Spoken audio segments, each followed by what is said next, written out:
أعوذ بالله السميع العليم من الشيطان الرجيم بسم الله الرحمن الرحيم من عمل صالحا من ذكر أو أنثى وهو مؤمن فلنحيينه حياة طيبة ولنجزينهم أجرهم بأحسن ما كانوا يعملون.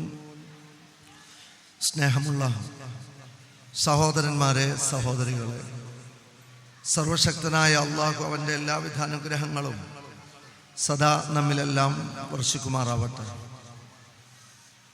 മുജാഹിദ് പ്രബോധക സംഘം wisdom Islamic organisation കേരളത്തിലെ 150-ലധികം മണ്ഡലങ്ങളിൽ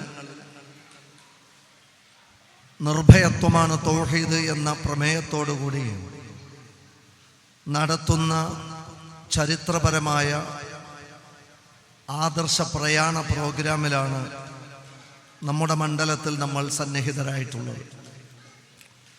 ഇസ്ലാഹി കേരളത്തിലെ സമസ്ത പുരോഹിതന്മാരുടെ തട്ടിപ്പുകളെ തുറന്നു കാണിച്ചും മനുഷ്യരെ ആത്മീയമായി ചൂഷണം ചെയ്യുന്ന ചൂഷകന്മാരുടെ കോട്ടകൊത്തളങ്ങൾക്ക് അതിശക്തമായ വെല്ലുവിളി ഉയർത്തിയും സത്യം തേടുന്ന മനുഷ്യർക്ക് ശരിയുടെ പ്രഭ ചൊരിഞ്ഞും ഈ ആദർശ പ്രയാണം അതിൻ്റെ ജൈത്രയാത്ര തുടരുകയാണ്. അള്ളാഹു വിപ്ലവാത്മകമായി നാം ചെയ്യുന്ന ഈ സുഹൃതത്തെ നമ്മിൽ നിന്ന് സ്വീകരിക്കുമാറാവട്ടെ. ധാരാളക്കണക്കിന് ആളുകൾക്ക് ഹിദായത്തിൻ്റെ വെളിച്ചം കിട്ടാൻ ഈ ഒരു പ്രയാണം കൊണ്ട് സാധിച്ചിട്ടുണ്ട് എന്ന് പറയുമ്പോൾ ഇതിൻ്റെ വാക്താക്കളും പ്രയോക്താക്കളും ഗുണഭോക്താക്കളുമാവാൻ അവസരം നൽകിയ അള്ളാഹുവിന് സ്തുതി. ഹംസ ഷാക്കിർ മൗലവിക്ക് ശേഷം നമ്മുടെ ഈ ഒരു സദസ്സ് തേടുന്ന മറ്റൊരു സംസാരത്തിലേക്ക് ഞാൻ നീങ്ങുകയാണ്. അള്ളാഹുവിൻ്റെ പരസഹസ്രം സൃഷ്ടികളിൽ ഏറ്റവും ആദരണീയരായി സൃഷ്ടിക്കപ്പെട്ടിട്ടുള്ളവരാണ് നമ്മൾ മനുഷ്യർ. വലഖദ് കറംന ബനി ആദം, ആദം സന്തതികളെ നാം ഏറ്റവും നന്നായി ആദരിച്ചിരിക്കുന്നു എന്ന് സൃഷ്ടിപരമായി പരിശുദ്ധ ഖുർആനിൽ അള്ളാഹു പറയുന്നത് കാണാം. നമ്മുടെ ശരീരത്തിൽ കരടിയെപ്പോലെ പോത്തിനെ പോലെ അറപ്പുളവാക്കുന്ന രോമകൂപങ്ങളില്ല. നമുക്ക് പന്നിയെപ്പോലെയുള്ള തേറ്റയല്ല. നമ്മുടെ പല്ല് പുറത്തേക്ക് തള്ളി നിൽക്കുന്ന തരത്തിലുള്ള വികൃതമായ ഒരു രൂപമല്ല. നാം ആരും ആളങ്ങളിൽ സഞ്ചരിക്കുന്നവരോ ഒഴുക്ക് ചാലുകളിൽ ഒഴുകി നീന്തുന്നവരോ അല്ല. നമ്മളാരും പുഴുവരിക്കുന്ന ശവങ്ങളെ തിന്നുന്നവരുമല്ല. ആദം സന്തതികളെ മറ്റു ജീവജാലങ്ങളിൽ നിന്ന് ഏറ്റവും ഉത്കൃഷ്ടമായി നാം സൃഷ്ടിച്ചുണ്ടാക്കിയിരിക്കുന്നു എന്ന് മനുഷ്യ സൃഷ്ടിപ്പിനെ കുറിച്ച് പഠിപ്പിച്ച മതമാണ് ഇസ്ലാം. ആ മനുഷ്യൻ്റെ നിയോഗത്തിന് പിറകിലുള്ള ലക്ഷ്യം എന്ത് എന്നും അവൻ്റെ ജീവിതം എന്തിനു വേണ്ടി എന്നും കൃത്യമായി പഠിപ്പിച്ചു തന്ന ദൈവിക മതമാണ് പരിശുദ്ധ ഇസ്ലാം. കാർബൺ ഡൈ ഓക്സൈഡിൻ്റെയും ഹൈഡ്രജൻ്റെയും നൈട്രജൻ്റെയും ഫോസ്ഫറസിൻ്റെയും കാൽസ്യത്തിൻ്റെയും ഒരു മിശ്രിതം മാത്രമാണ് മനുഷ്യൻ എന്ന് പറഞ്ഞ നാസ്തികരുണ്ട്. 1% താഴെയുള്ള സൾഫറും പൊട്ടാസ്യവും സോഡിയവും മഗ്നീഷ്യവും കൂടിക്കലർന്ന രാസസംയുക്തമാണ് മനുഷ്യൻ എന്ന് നിർവചിച്ചവരുണ്ട്. അവന് ലഭിച്ച ഈ ജീവിതം പരമാവധി അടിച്ചു പൊളിക്കാനും ആടിത്തിമർക്കാനുമുള്ളതാണെന്നും അവൻ്റെ ജീവിതത്തിനോ അവനോ ചോദിക്കാനും പറയാനും ആരും തന്നെ ഇല്ല എന്ന തരത്തിൽ മനുഷ്യ ജീവിതത്തെ യാതൊരു നിയന്ത്രണങ്ങളുമില്ലാതെ കയറൂരി വിടുന്ന പ്രത്യയശാസ്ത്രങ്ങളും നമ്മുടെ നാട്ടിലുണ്ട്. പൂർവകാല സാഹിത്യകാരന്മാരും കവികളും എഴുത്തുകാരുമൊക്കെ ജീവിതത്തിൻ്റെ ലക്ഷ്യത്തെ നിർവചിച്ചപ്പോൾ അവർ പറഞ്ഞത് കേവലം ചില ആസ്വാദനങ്ങളാണ് മനുഷ്യൻ്റെ ജീവിതത്തിൻ്റെ ലക്ഷ്യം എന്നതാണ്. അതായത് തിന്നുക, ഉറങ്ങുക, ഭോഗിക്കുക എന്നതാണ് ജീവിതത്തിൻ്റെ ലക്ഷ്യം എന്ന് നിർവചിച്ചവരുണ്ട്. കാലചക്രം മുന്നോട്ട് നീങ്ങിയപ്പോൾ കുറച്ചുകൂടി കടന്നു പറഞ്ഞവരെ കാണാം. നേരത്തെ പറഞ്ഞ മൂന്നെണ്ണത്തിനോടൊപ്പം തന്നെ സാഹസിക പ്രവർത്തനങ്ങൾ ചെയ്യുക, പേരും പ്രശസ്തിയും നേടുക, ആളുകൾക്കിടയിൽ കീർത്തി നേടുക, ധാരാളക്കണക്കിന് ആളുകളുടെ അംഗീകാരങ്ങൾ കരസ്ഥമാക്കുക, ആർക്കും ചെയ്യാൻ സാധിക്കാത്ത വിധത്തിലുള്ള കാര്യങ്ങൾ ചെയ്ത് ലോകത്തെ വിസ്മയിപ്പിക്കുക എന്നതാണ് മനുഷ്യ ജീവിതത്തിൻ്റെ ലക്ഷ്യം എന്ന് നിർവചിച്ച എഴുത്തുകാരെയും ദാർശനികന്മാരെയും ചിന്തകരെയും നമുക്ക് കാണാൻ സാധിക്കും. എന്നാൽ പരിശുദ്ധ ഇസ്ലാം മനുഷ്യന്റെ ജീവിതം എന്തിനു വേണ്ടി എന്ന് കൃത്യമായി നിർവചിച്ച മതമാണ്. മനുഷ്യാസ്തിത്വത്തെക്കുറിച്ച് കൃത്യമായി മനുഷ്യനെ പഠിപ്പിച്ച മതമാണ്. മനുഷ്യന്റെ സൃഷ്ടിപ്പിലുടെ പിറകിലുള്ള ശക്തിയെക്കുറിച്ച്, ഈ പ്രപഞ്ചത്തിന്റെ സൃഷ്ടാവിനെ കുറിച്ച് കൃത്യമായി പഠിപ്പിച്ച മതമാണ്. മനുഷ്യന്റെ ജീവിതം എങ്ങോട്ട് പോവണം, എവിടെ എത്തും, അവന്റെ ജീവിതത്തിന്റെ ആത്യന്തികമായ തേട്ടമെന്താണ്, ലക്ഷ്യമെന്താണ് എന്ന് കൃത്യമായി പഠിപ്പിച്ച മതമാണ്.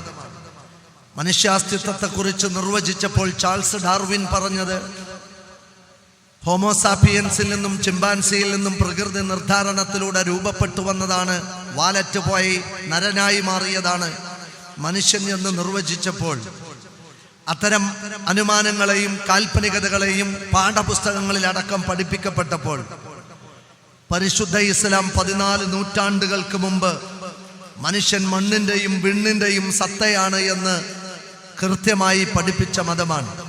മണ്ണുകൊണ്ട് കുഴച്ചുണ്ടാക്കപ്പെട്ട മനുഷ്യ ശരീരത്തിലേക്ക് വിണ്ണിൽ നിന്നുള്ള ആത്മാവിനെ ആവാഹിക്കുക വഴി മണ്ണിന്റെയും വിണ്ണിന്റെയും സത്തയായിട്ടാണ് മനുഷ്യൻ സൃഷ്ടിക്കപ്പെട്ടിട്ടുള്ളത് എന്ന് ഇസ്ലാം പഠിപ്പിക്കുകയാണ്. കുല്ലുക്കും മിൻ ആദം വ ആദം മിൻ തുറാബ്, മണ്ണുകൊണ്ട് സൃഷ്ടിച്ചുണ്ടാക്കപ്പെട്ട മനുഷ്യൻ മിൻ തുയിൻ, പിന്നീട് പശിമയുള്ള കളിമണ്ണായി രൂപപ്പെടുത്തി, പിന്നീട് മുട്ടിയാൽ ശബ്ദമുള്ള അവസ്ഥയിലേക്ക് കൊണ്ടുപോയി, പിന്നീട് ആ മനുഷ്യനെ ചുട്ടെടുത്ത് പഴുപ്പിച്ചെടുത്ത് ആ ശരീരത്തിലേക്ക് ആത്മാവിനെ ആവാഹിച്ച ഹമഇം മസ്നൂൻ തുടങ്ങിയ പ്രയോഗങ്ങൾ നമുക്ക് കാണാൻ സാധിക്കും. ഖുദുസിയായ ഒരു ഹദീസിൽ തന്നെ വളരെ ചിന്തനീയമായ ശാസ്ത്രീയമായൊരു പരാമർശം കാണാം. മനുഷ്യ പ്രകൃതം മണ്ണിന്റെ പ്രകൃതമാണ്.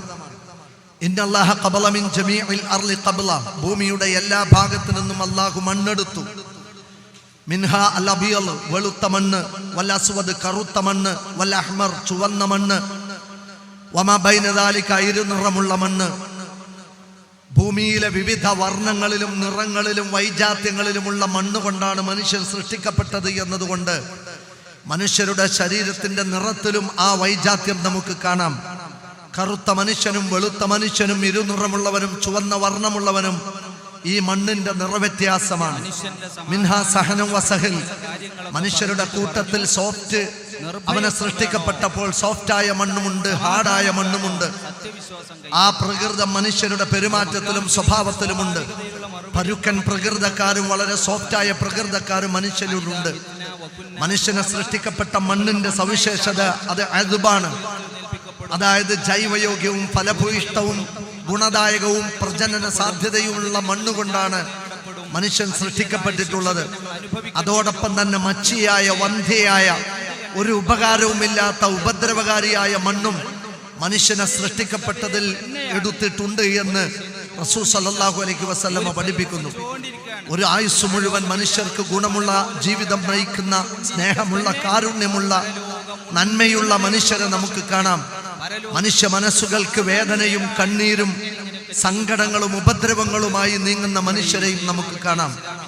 ഈ മനുഷ്യ ശരീരത്തിന് ആവശ്യമായ പ്രോട്ടീൻസും ധാതുക്കളും ലവണങ്ങളും വൈറ്റമിൻസും എന്തെല്ലാം മനുഷ്യ ശരീരത്തിന്റെ എല്ലിനും പല്ലിനും കണ്ണിനും ഹോർമോണിന്റെ ഉൽപാദനത്തിനും രക്തവർദ്ധനവിനും ആവശ്യമുണ്ടോ അതെല്ലാം മണ്ണിൽ വിളഞ്ഞ ഭക്ഷണത്തിൽ, കായ്ക്കനികളായി, വിത്തുൽപ്പന്നങ്ങളായി, പഴവർഗ്ഗങ്ങളായി, പച്ചക്കറികളായി, കിഴങ്ങുവർഗ്ഗങ്ങളായി മനുഷ്യ ശരീരത്തിന് ആവശ്യമായ പ്രോട്ടീൻസ് നൽകി അവനെ സൃഷ്ടിച്ച് സംവിധാനിച്ച് പരിപാലിച്ചു കൊണ്ടിരിക്കുന്നതിന്റെ പിറകിൽ ആ മനുഷ്യാസ്തിത്വത്തെ കുറിച്ച് കൃത്യമായി പഠിപ്പിക്കുകയും അതിന്റെ പിറകിലുള്ള സൃഷ്ടാവിനെ കുറിച്ച് പഠിപ്പിക്കുകയും ചെയ്തു. അല്ലദീ ഖലഖ സബ്അ സമാവാതിൻ, 7 വാനങ്ങളെ സൃഷ്ടിക്കുകയും വശംസു തജ്രി, ചലിക്കുന്ന സൂര്യനെയും, വൽ ഖമറ ഖദ്ദർന, കാലഗണനത്തിന് വേണ്ടി ചന്ദ്രനെയും സൃഷ്ടിച്ചതിനെ കുറിച്ച് ആ സൃഷ്ടാവിനെ കുറിച്ച് പഠിപ്പിച്ചു തന്നു. ഇതാ വല്ലർള മദദിന, ഭൂമിയെ നിങ്ങൾക്ക് വാസയോഗ്യമാക്കി തന്നിരിക്കുന്നു. അവിടെ നാം അരുവികളെ ഒഴുക്കിയിരിക്കുന്നു, സസ്യലതാദികളെ മുളപ്പിച്ചിരിക്കുന്നു. അവിടെ നിങ്ങൾക്ക് മത്താഅല്ലക്കും വലിയ അൻആമിക്കും, കന്നുകാലികൾക്കും നാൽക്കാലികൾക്കും കാട്ടുമൃഗങ്ങൾക്കും മേച്ചിൽപ്പുറങ്ങളെ ഉൽപ്പാദിപ്പിച്ചിരിക്കുന്നു എന്ന് പറഞ്ഞ് മനുഷ്യർക്ക് ആവശ്യമായ ജീവിതവാസയോഗ്യമായ ഈ പ്രപഞ്ചത്തെ സംവിധാനിച്ച, ഭൂമിയെ സംവിധാനിച്ചതിന്റെ പിറകിൽ ഒരു സൃഷ്ടാവുണ്ട് എന്ന് പറഞ്ഞ് ഈ സൂര്യന് ചോദിക്കാനും പറയാനും ആളുമുണ്ടെന്നും, ഈ ഭൂമിയുടെ പിറകിൽ ചോദിക്കാനും പറയാനും ആളുമുണ്ടെന്നും, മനുഷ്യന്റെ സൃഷ്ടിപ്പിന് പിറകിൽ ഒരു സൃഷ്ടാവിന്റെ കൈകളുണ്ട് എന്നും പഠിപ്പിച്ചുകൊണ്ടാണ് പരിശുദ്ധ ഖുർആൻ മനുഷ്യനെ അവന്റെ അസ്തിത്വത്തെക്കുറിച്ചും സൃഷ്ടാവിനെ കുറിച്ചും അവൻ അറിയിച്ചു കൊടുക്കുന്നത്. അതുകൊണ്ട് തന്നെ മനുഷ്യ, നീ വിചാരിക്കുന്നുണ്ടോ നിന്നെ ഞാൻ വെറുതെ സൃഷ്ടിച്ചതാണെന്ന് നീ കരുതുന്നുണ്ടോ? മനുഷ്യന്റെ ജീവിതത്തിന്റെ കണക്ക് നോക്കാതെ അവനെ വെറുതെ വിടുമെന്ന് മനുഷ്യൻ കരുതുന്നുണ്ടോ? ആകാശങ്ങളും ഭൂമിയെയും ഞാൻ ഒരു കളി തമാശയായി സൃഷ്ടിച്ചുണ്ടാക്കിയതാണെന്ന് അവൻ കരുതുന്നുണ്ടോ? അന്നമാ ഖലഖനാകും അബസ, നിങ്ങളെയൊക്കെ പ്രകൃതിയുടെ വികൃതിയായി സൃഷ്ടിച്ചു വിട്ടതാണെന്ന് നിങ്ങൾ കരുതുന്നുണ്ടോ എന്ന് ചോദിക്കുന്നത് 7 വാനങ്ങൾക്ക് മുകളിൽ നിന്ന് വന്നു കിട്ടിയ പരിശുദ്ധ ഖുർആനിന്റെ ദൈവിക വചനത്തിലൂടെ മനുഷ്യനോടാണ്, മനുഷ്യന്റെ ചിന്തകളോടാണ്, മനുഷ്യന്റെ ബുദ്ധിയോടാണ്. അതുകൊണ്ട് തന്നെ ഇസ്ലാം ജീവിതം എന്തിനു വേണ്ടിയാണ് എന്ന് പഠിപ്പിച്ച മതമാണ്. പക്ഷേ ആ മതത്തെ കണ്ടെത്തുന്നതിന് പകരം, ആ മതത്തെ തിരിച്ചറിയുന്നതിന് പകരം മതത്തിന്റെ പരിധിയിൽ നിന്നും പരിതസ്ഥിതിയിൽ നിന്നും മനുഷ്യനെ അകറ്റാനും ദൈവവിശ്വാസങ്ങളിൽ നിന്ന് മനുഷ്യനെ പിറകോട്ട് വലിക്കാനുമാണ് പലപ്പോഴും പല ആളുകളും പരിശ്രമിച്ചു കൊണ്ടിരിക്കുന്നത് എന്നതൊരു വസ്തുതയാണ്. മതം വലിച്ചെറിഞ്ഞപ്പോൾ നമ്മിൽ നിന്ന് നിങ്ങൾക്ക് മാർഗദർശനം വന്നു കിട്ടും.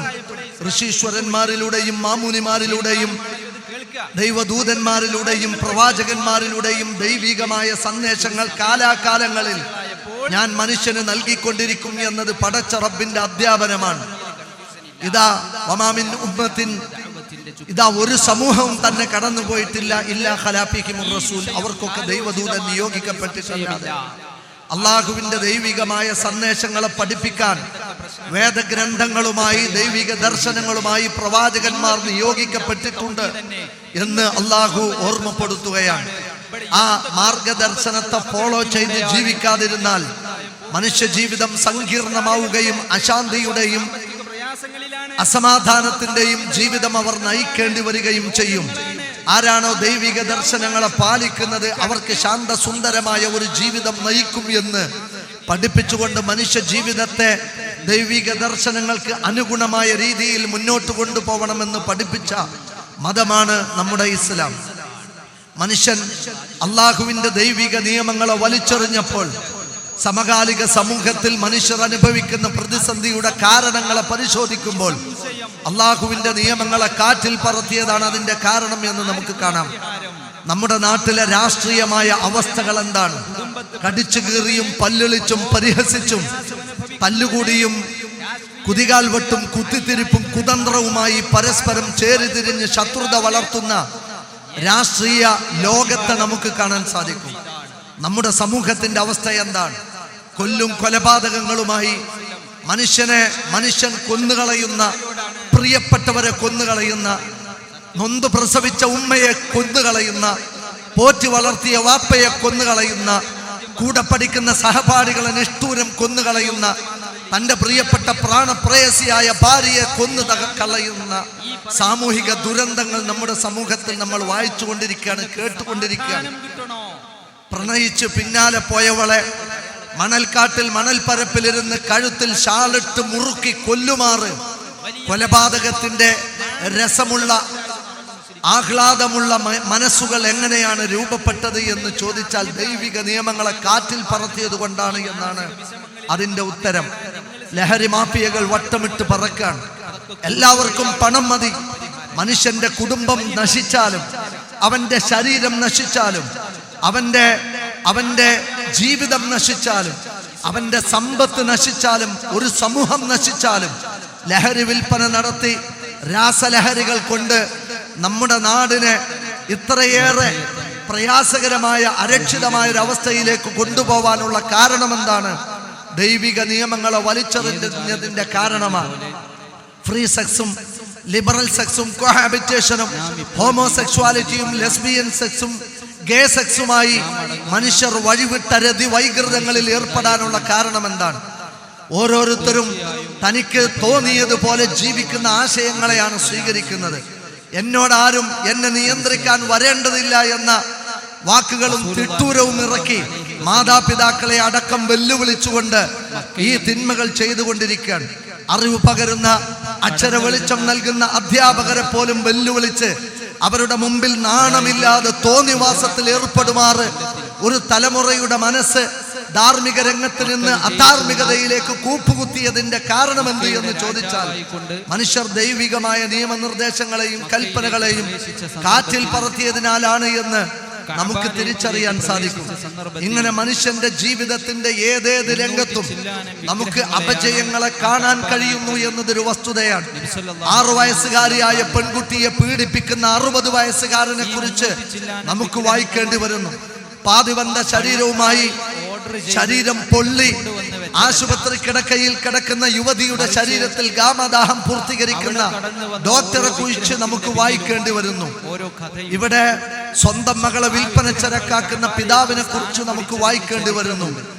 തന്റെ മുന്നിൽ അറിവിന് വേണ്ടി വന്നിരിക്കുന്ന കുഞ്ഞിളം പൈതലിന്റെ ശരീരത്തിൽ പോലും കാമപൂർത്തീകരണം നടത്തുന്ന അധ്യാപകരെ കുറിച്ച് നമുക്ക് വായിക്കേണ്ടി വരുന്നു. എവിടെയാണ് മനുഷ്യ ജീവിതത്തിന്റെ ഈ അപജയത്തിന്റെ കാരണം? ഒരു രാജ്യം മറ്റൊരു രാജ്യത്തിന്റെ മേൽ കുതിര കയറി മുലപ്പാലിന്റെ മണം മാറാത്ത പൈതലുകളെ പോലും ക്രൂരമായി വെടിവെച്ചു കൊന്ന് ഈ സംഹാര താണ്ഡവമാടാൻ മാത്രം മനുഷ്യന്റെ മനസ്സ് എങ്ങനെയാണ് ധിക്കാരപൂർണമായത് എന്ന് ചോദിച്ചാൽ ദൈവിക നിയമങ്ങളെ കാറ്റിൽ പറത്തിയത് കൊണ്ടാണ്. ഇവിടെയാണ് ലോകത്ത് മനുഷ്യൻ അനുഭവിക്കുന്ന മുഴുവൻ പ്രതിസന്ധിയുടെയും പരിഹാരം എന്ത് എന്ന് നമ്മൾ അന്വേഷിക്കേണ്ടതും ആ പരിഹാരത്തിന് ദൈവികമായ മതം നൽകുന്ന ആ നിർദ്ദേശങ്ങൾ എന്ത് എന്ന് ഈ ലോകത്തെ പഠിപ്പിക്കേണ്ടതും. ഇന്ന് എവിടെയും അശാന്തിയാണ്. ആർക്കാണ് സ്വസ്ഥതയുള്ളത്? സമൂഹത്തിന്റെ അവസ്ഥ എന്താണ്? വർഗീയത പണം വിടർത്തിയാടുകയാണ്. ഓരോരോ മത മേലാളന്മാർ തെരുവിലിറങ്ങി വിഷം ചീറ്റുന്ന വർത്തമാനങ്ങൾ പറയുകയാണ്. മനുഷ്യരെ തമ്മിലടിക്കാൻ മാത്രം ഇത്തരത്തിലുള്ള സംസാരങ്ങൾ ഈ സമൂഹത്തിലേക്ക് വിളിച്ചു പറഞ്ഞ് അരക്ഷിതാവസ്ഥ സൃഷ്ടിക്കുന്ന പ്രബുദ്ധ കേരളത്തെ കാണേണ്ടി വരുമ്പോൾ മനുഷ്യനായി കാണാൻ കഴിയാത്തതിന്റെ പേരിൽ നമുക്ക് തലകുനിക്കേണ്ടി വരികയാണ്. ഇവിടെ ഇത്രയേറെ ജീവിതത്തിൽ പലവിധ പ്രതിസന്ധികളിലൂടെയും പ്രശ്നങ്ങളിലൂടെയും ഒരു സമൂഹം മുന്നോട്ട് പോയിക്കൊണ്ടിരിക്കുകയാണ്. കുടുംബത്തിന്റെ അവസ്ഥയും മറ്റൊന്നല്ല. നമ്മുടെയൊക്കെ വീടകങ്ങളുടെ അവസ്ഥ എന്താണ്? ഒരു കാലഘട്ടത്തിൽ നിലനിന്നിരുന്ന ശാന്തിയും സമാധാനവും നമ്മുടെ കുടുംബ ജീവിതങ്ങളിലുണ്ടോ?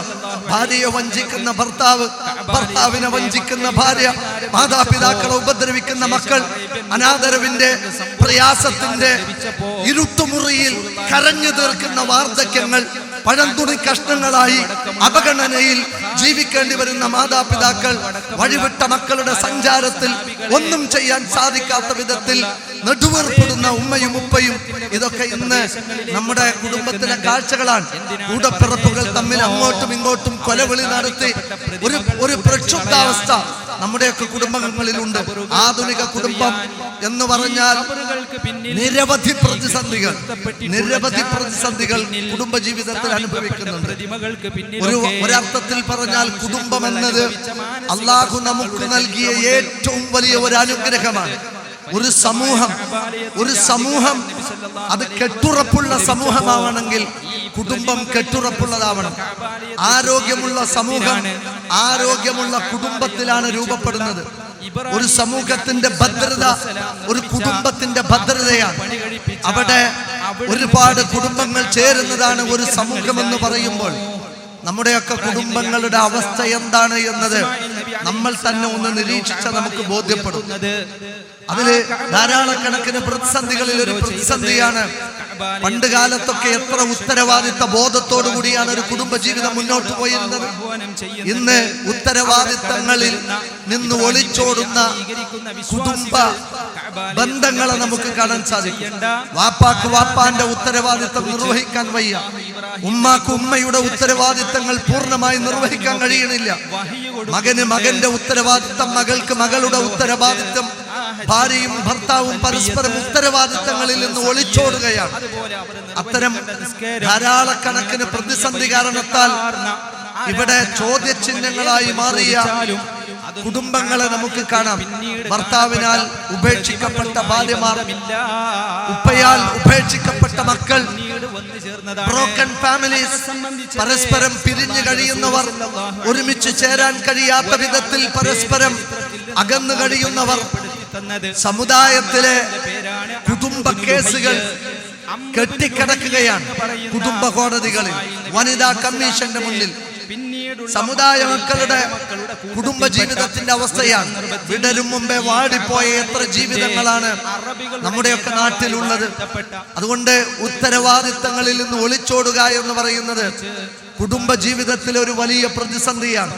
നമുക്കറിയാം, കുടുംബം എന്ന് പറയുന്നത് ഞാൻ ഓർമ്മപ്പെടുത്തി, നമുക്ക് അള്ളാഹു നൽകിയ ഏറ്റവും വലിയൊരു അനുഗ്രഹമാണ്. അള്ളാഹു അതിനെക്കുറിച്ച് ഖുർആനിൽ പറഞ്ഞ വചനം ഇങ്ങനെയാണ്: വല്ലാഹു ജഅല ലക്കും മിൻ അൻഫുസികും അസ്വാജ. അള്ളാഹു നിങ്ങൾക്ക് നിങ്ങളിൽ നിന്ന് തന്നെ ഇണകളെ തന്നില്ലേ? ആണിനോട് പെണ്ണിനെയും പെണ്ണിനോട് ആണിനെയും നിങ്ങൾക്ക് തന്നില്ലേ? വജഅല ലക്കും മിൻ അസ്വാജികും ബനീന വഹഫദ. ആ ദാമ്പത്യ ജീവിതത്തിൽ നിങ്ങൾക്ക് മക്കളെയും പേരമക്കളെയും അള്ളാഹു നൽകിയില്ലേ? വറസഖക്കും മിനത് ത്വയ്യിബാത്ത്. ഏറ്റവും വിശിഷ്ടമായത് നിങ്ങൾക്ക് ഭക്ഷണമായി നൽകിയില്ലയോ? വബിനിഅമത്തില്ലാഹി ഹും യക്ഫുറൂൻ. എന്നിട്ടും അള്ളാഹുവിന്റെ ഈ ഒരു അനുഗ്രഹത്തെ നിങ്ങൾ നിഷേധിച്ച് തള്ളുകയാണോ എന്നാണ് കുടുംബ ജീവിതത്തെ കുറിച്ച് അള്ളാഹു ചോദിച്ചത്.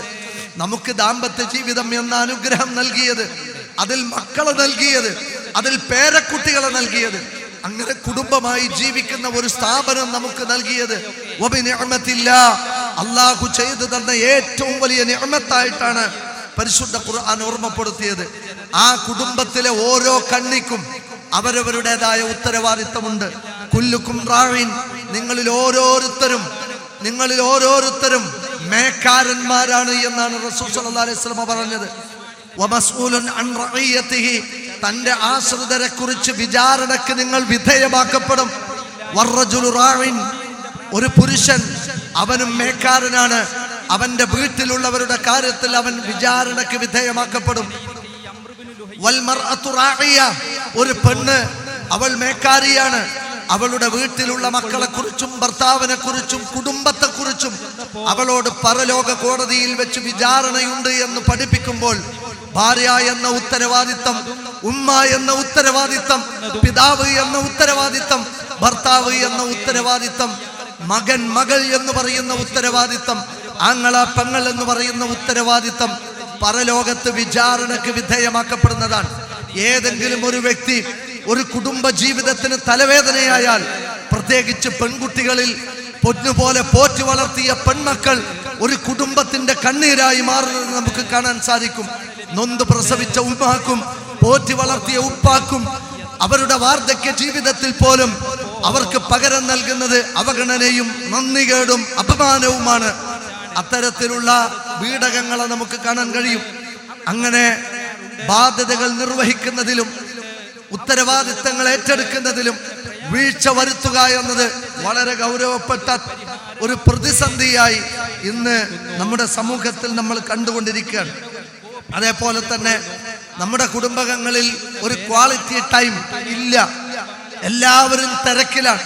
പരസ്പരം അങ്ങോട്ടും ഇങ്ങോട്ടും സംസാരിക്കാനോ പങ്കുവെക്കാനോ ദുഃഖങ്ങൾ ഇറക്കി വെക്കാനോ വിഷമങ്ങൾ പറയാനോ ആവശ്യങ്ങൾ പറയാനോ പ്രശ്നങ്ങൾ മനസ്സിലാക്കാനോ കഴിയാത്ത വിധം എല്ലാവരും തിരക്കിലാണ്. വാപ്പ നോട്ടുകെട്ടുകൾ ഉണ്ടാക്കുന്ന തിരക്കിലാണ്. ബിസിനസ്സുകളുടെ സ്ഥാപനം കൊണ്ടു നടക്കുന്ന തിരക്കിലാണ്. ഉമ്മയുടേതായ ലോകത്ത് തിരക്കിലാണ്. പലരും സോഷ്യൽ മീഡിയയിൽ തലകുനിഞ്ഞിരിക്കാൻ. ഉമ്മാക്കൊന്നും പറയാനില്ല, ഉപ്പാക്കൊന്നും പറയാനില്ല, മക്കൾക്കും ആരോടൊന്നും പറയാനില്ല. എല്ലാവരും മൊബൈൽ ഫോണിൽ അവനവന്റെ ലോകത്ത് തളച്ചിടപ്പെട്ട ഒരവസ്ഥയിൽ പരലോക ബാധ്യതയായി പഠിപ്പിക്കപ്പെട്ട കുടുംബം അത് ഇന്ന് അനാഥമായി മാറിയിരിക്കുന്നു എന്നത് ഒരു വസ്തുതയാണ്. നമുക്കറിയാലോ, കുടുംബ ജീവിതത്തിൽ ടെൻഷൻ എന്ന് പറയുന്നത് ഓരോരുത്തരുടെയും ഒരു വലിയ വേദനയായി മാറുകയാണ്. വാപ്പ ടെൻഷനിലാണ്, ഉമ്മ ടെൻഷനിലാണ്, ഭാര്യക്ക് ടെൻഷനുണ്ട്, ഭർത്താവിന് ടെൻഷനുണ്ട്, നമ്മുടെ പൊന്നു മോൾക്ക് ടെൻഷനുണ്ട്, നമ്മുടെ മോന് ടെൻഷനുണ്ട്. പക്ഷെ ആരോട് പറയും? ആരാണ് അത്താണിയാവുക? പല കിടപ്പ് മുറിയിലെ ഉമ്മമാരുടെയും തലയിണകൾ, ഭാര്യമാരുടെയും തലയിണകൾ കണ്ണീരിൽ കുതിർന്നതാണ്. പല ഉപ്പമാരും മക്കളെ ചേർത്ത് പിടിച്ച് എന്റെ ഭാര്യ ചാടിപ്പോകുമോ എന്ന് പേടിച്ച് മക്കളെ ഓർത്ത് വേവലാതിപ്പെടുന്ന ഭർത്താക്കന്മാരുടെ എണ്ണം നമ്മുടെ കേരളത്തിൽ വർദ്ധിച്ചുകൊണ്ടിരിക്കുകയാണ്. ഓരോരുത്തർക്കും അവരവരുടേതായ ടെൻഷൻ. ഇരുട്ടുമുറിയിൽ കരഞ്ഞു തീർക്കുന്ന ഉമ്മയില്ലേ നമ്മുടെ വീട്ടില്? അവഗണനയിൽ സിറ്റ് ഔട്ടിൽ ദീർഘമായ മൗനത്തിലേക്ക് പോയ ഉപ്പയില്ലേ നമ്മുടെ വീട്ടിൽ? ആരാ പരസ്പരം സംസാരിക്കുന്നത്? ആരാ പരസ്പരം ഇറക്കി വെക്കുന്നത്? ടെൻഷൻ എന്ന് പറയുന്ന ഒരു വല്ലാത്ത ആഴക്കടലിലേക്ക് ഇറങ്ങിപ്പോയൊരവസ്ഥയിൽ അങ്ങോട്ടും ഇങ്ങോട്ടും സംസാരിക്കാൻ തന്നെ അവസ്ഥയില്ല. ഈ വിഷമങ്ങളെ ഇറക്കി വെക്കാനല്ലേ അല്ലാഹു മിൻ ആയാതിഹി അൻ ഖലഖ ലക്കും മിൻ അൻഫുസികും അസ്വാജ ലിതസ്കുനു ഇലൈഹാ വജഅല ബൈനകും മവദ്ദ വറഹ്മ. ഏതൊരു ടെൻഷനെയും അലിയിച്ചു കളയാൻ കെൽപ്പുള്ള സ്നേഹം, ഏതൊരു ദുഃഖത്തെയും അലിയിച്ചു കളയാൻ കെൽപ്പുള്ള കാരുണ്യം നിങ്ങളുടെ മനസ്സിൽ പരസ്പരം ഞാൻ ഇട്ടു തന്നിട്ടില്ലേ എന്ന് ഉപ്പയോടും ഉമ്മയോടും ഭാര്യയോടും ഭർത്താവിനോടും കൂടപ്പിറപ്പുകളോടുമുള്ള അള്ളാഹുവിന്റെ ചോദ്യമാണ്. എല്ലാറ്റിനെയും അലിയിച്ചു കളയാൻ മാത്രം വലിയ സ്നേഹം നമ്മുടെ മനസ്സിലുണ്ട്. പക്ഷെ ആ സ്നേഹം വിളമ്പുന്നിടത്ത് എന്താണ് അവസ്ഥ? ഭാര്യയോട് സംസാരിക്കാത്ത ഭർത്താവ് വർഷങ്ങളോളം ഒരു ചെറിയ തെറ്റ് ചെയ്തതിന്റെ പേരിൽ 3 വർഷം തന്റെ ഭാര്യയോട് മിണ്ടിയിട്ട് 3 വർഷമായി അയാൾക്ക്. അത്രത്തോളം മനസ്സിൽ ഈഗോ അടിച്ച് പരസ്പരം ദിവസങ്ങളോളം മാസങ്ങളോളം പിണങ്ങിക്കഴിയുന്ന ആളുകൾ നമ്മുടെ വീടുകളിലുണ്ട്. ഒന്ന് കമ്മ്യൂണിക്കേഷൻ ഗ്യാപ്പ് എന്ന് പറയില്ലേ, പരസ്പരം സംസാരിക്കാത്തവർ. സഹോദരങ്ങളെ, നിങ്ങളുടെ ഹൃദയത്തിൽ കാരുണ്യമിട്ടു തന്നു എന്ന് അള്ളാഹു എന്തിനാണ് പറഞ്ഞത്? നിങ്ങളുടെ ഹൃദയത്തിൽ സ്നേഹമിട്ടു എന്ന് പറഞ്ഞത് എന്തിനാണ്? നമ്മുടെ ഉമ്മയെ സ്നേഹിക്കാനാണ്, നമ്മുടെ ഉപ്പയെ സ്നേഹിക്കാനാണ്, നമ്മുടെ ഭാര്യയെ സ്നേഹിക്കാനാണ്, നമ്മുടെ ഭർത്താവിനെ സ്നേഹിക്കാനാണ്, നമ്മുടെ പെങ്ങളെ സ്നേഹിക്കാനാണ്. അവളൊന്ന് പെരുന്നാളായാൽ വീട്ടിലേക്ക് വിരുന്നു വരുന്നത് പോലും പല ആങ്ങളമാർക്കും ഇഷ്ടമില്ല.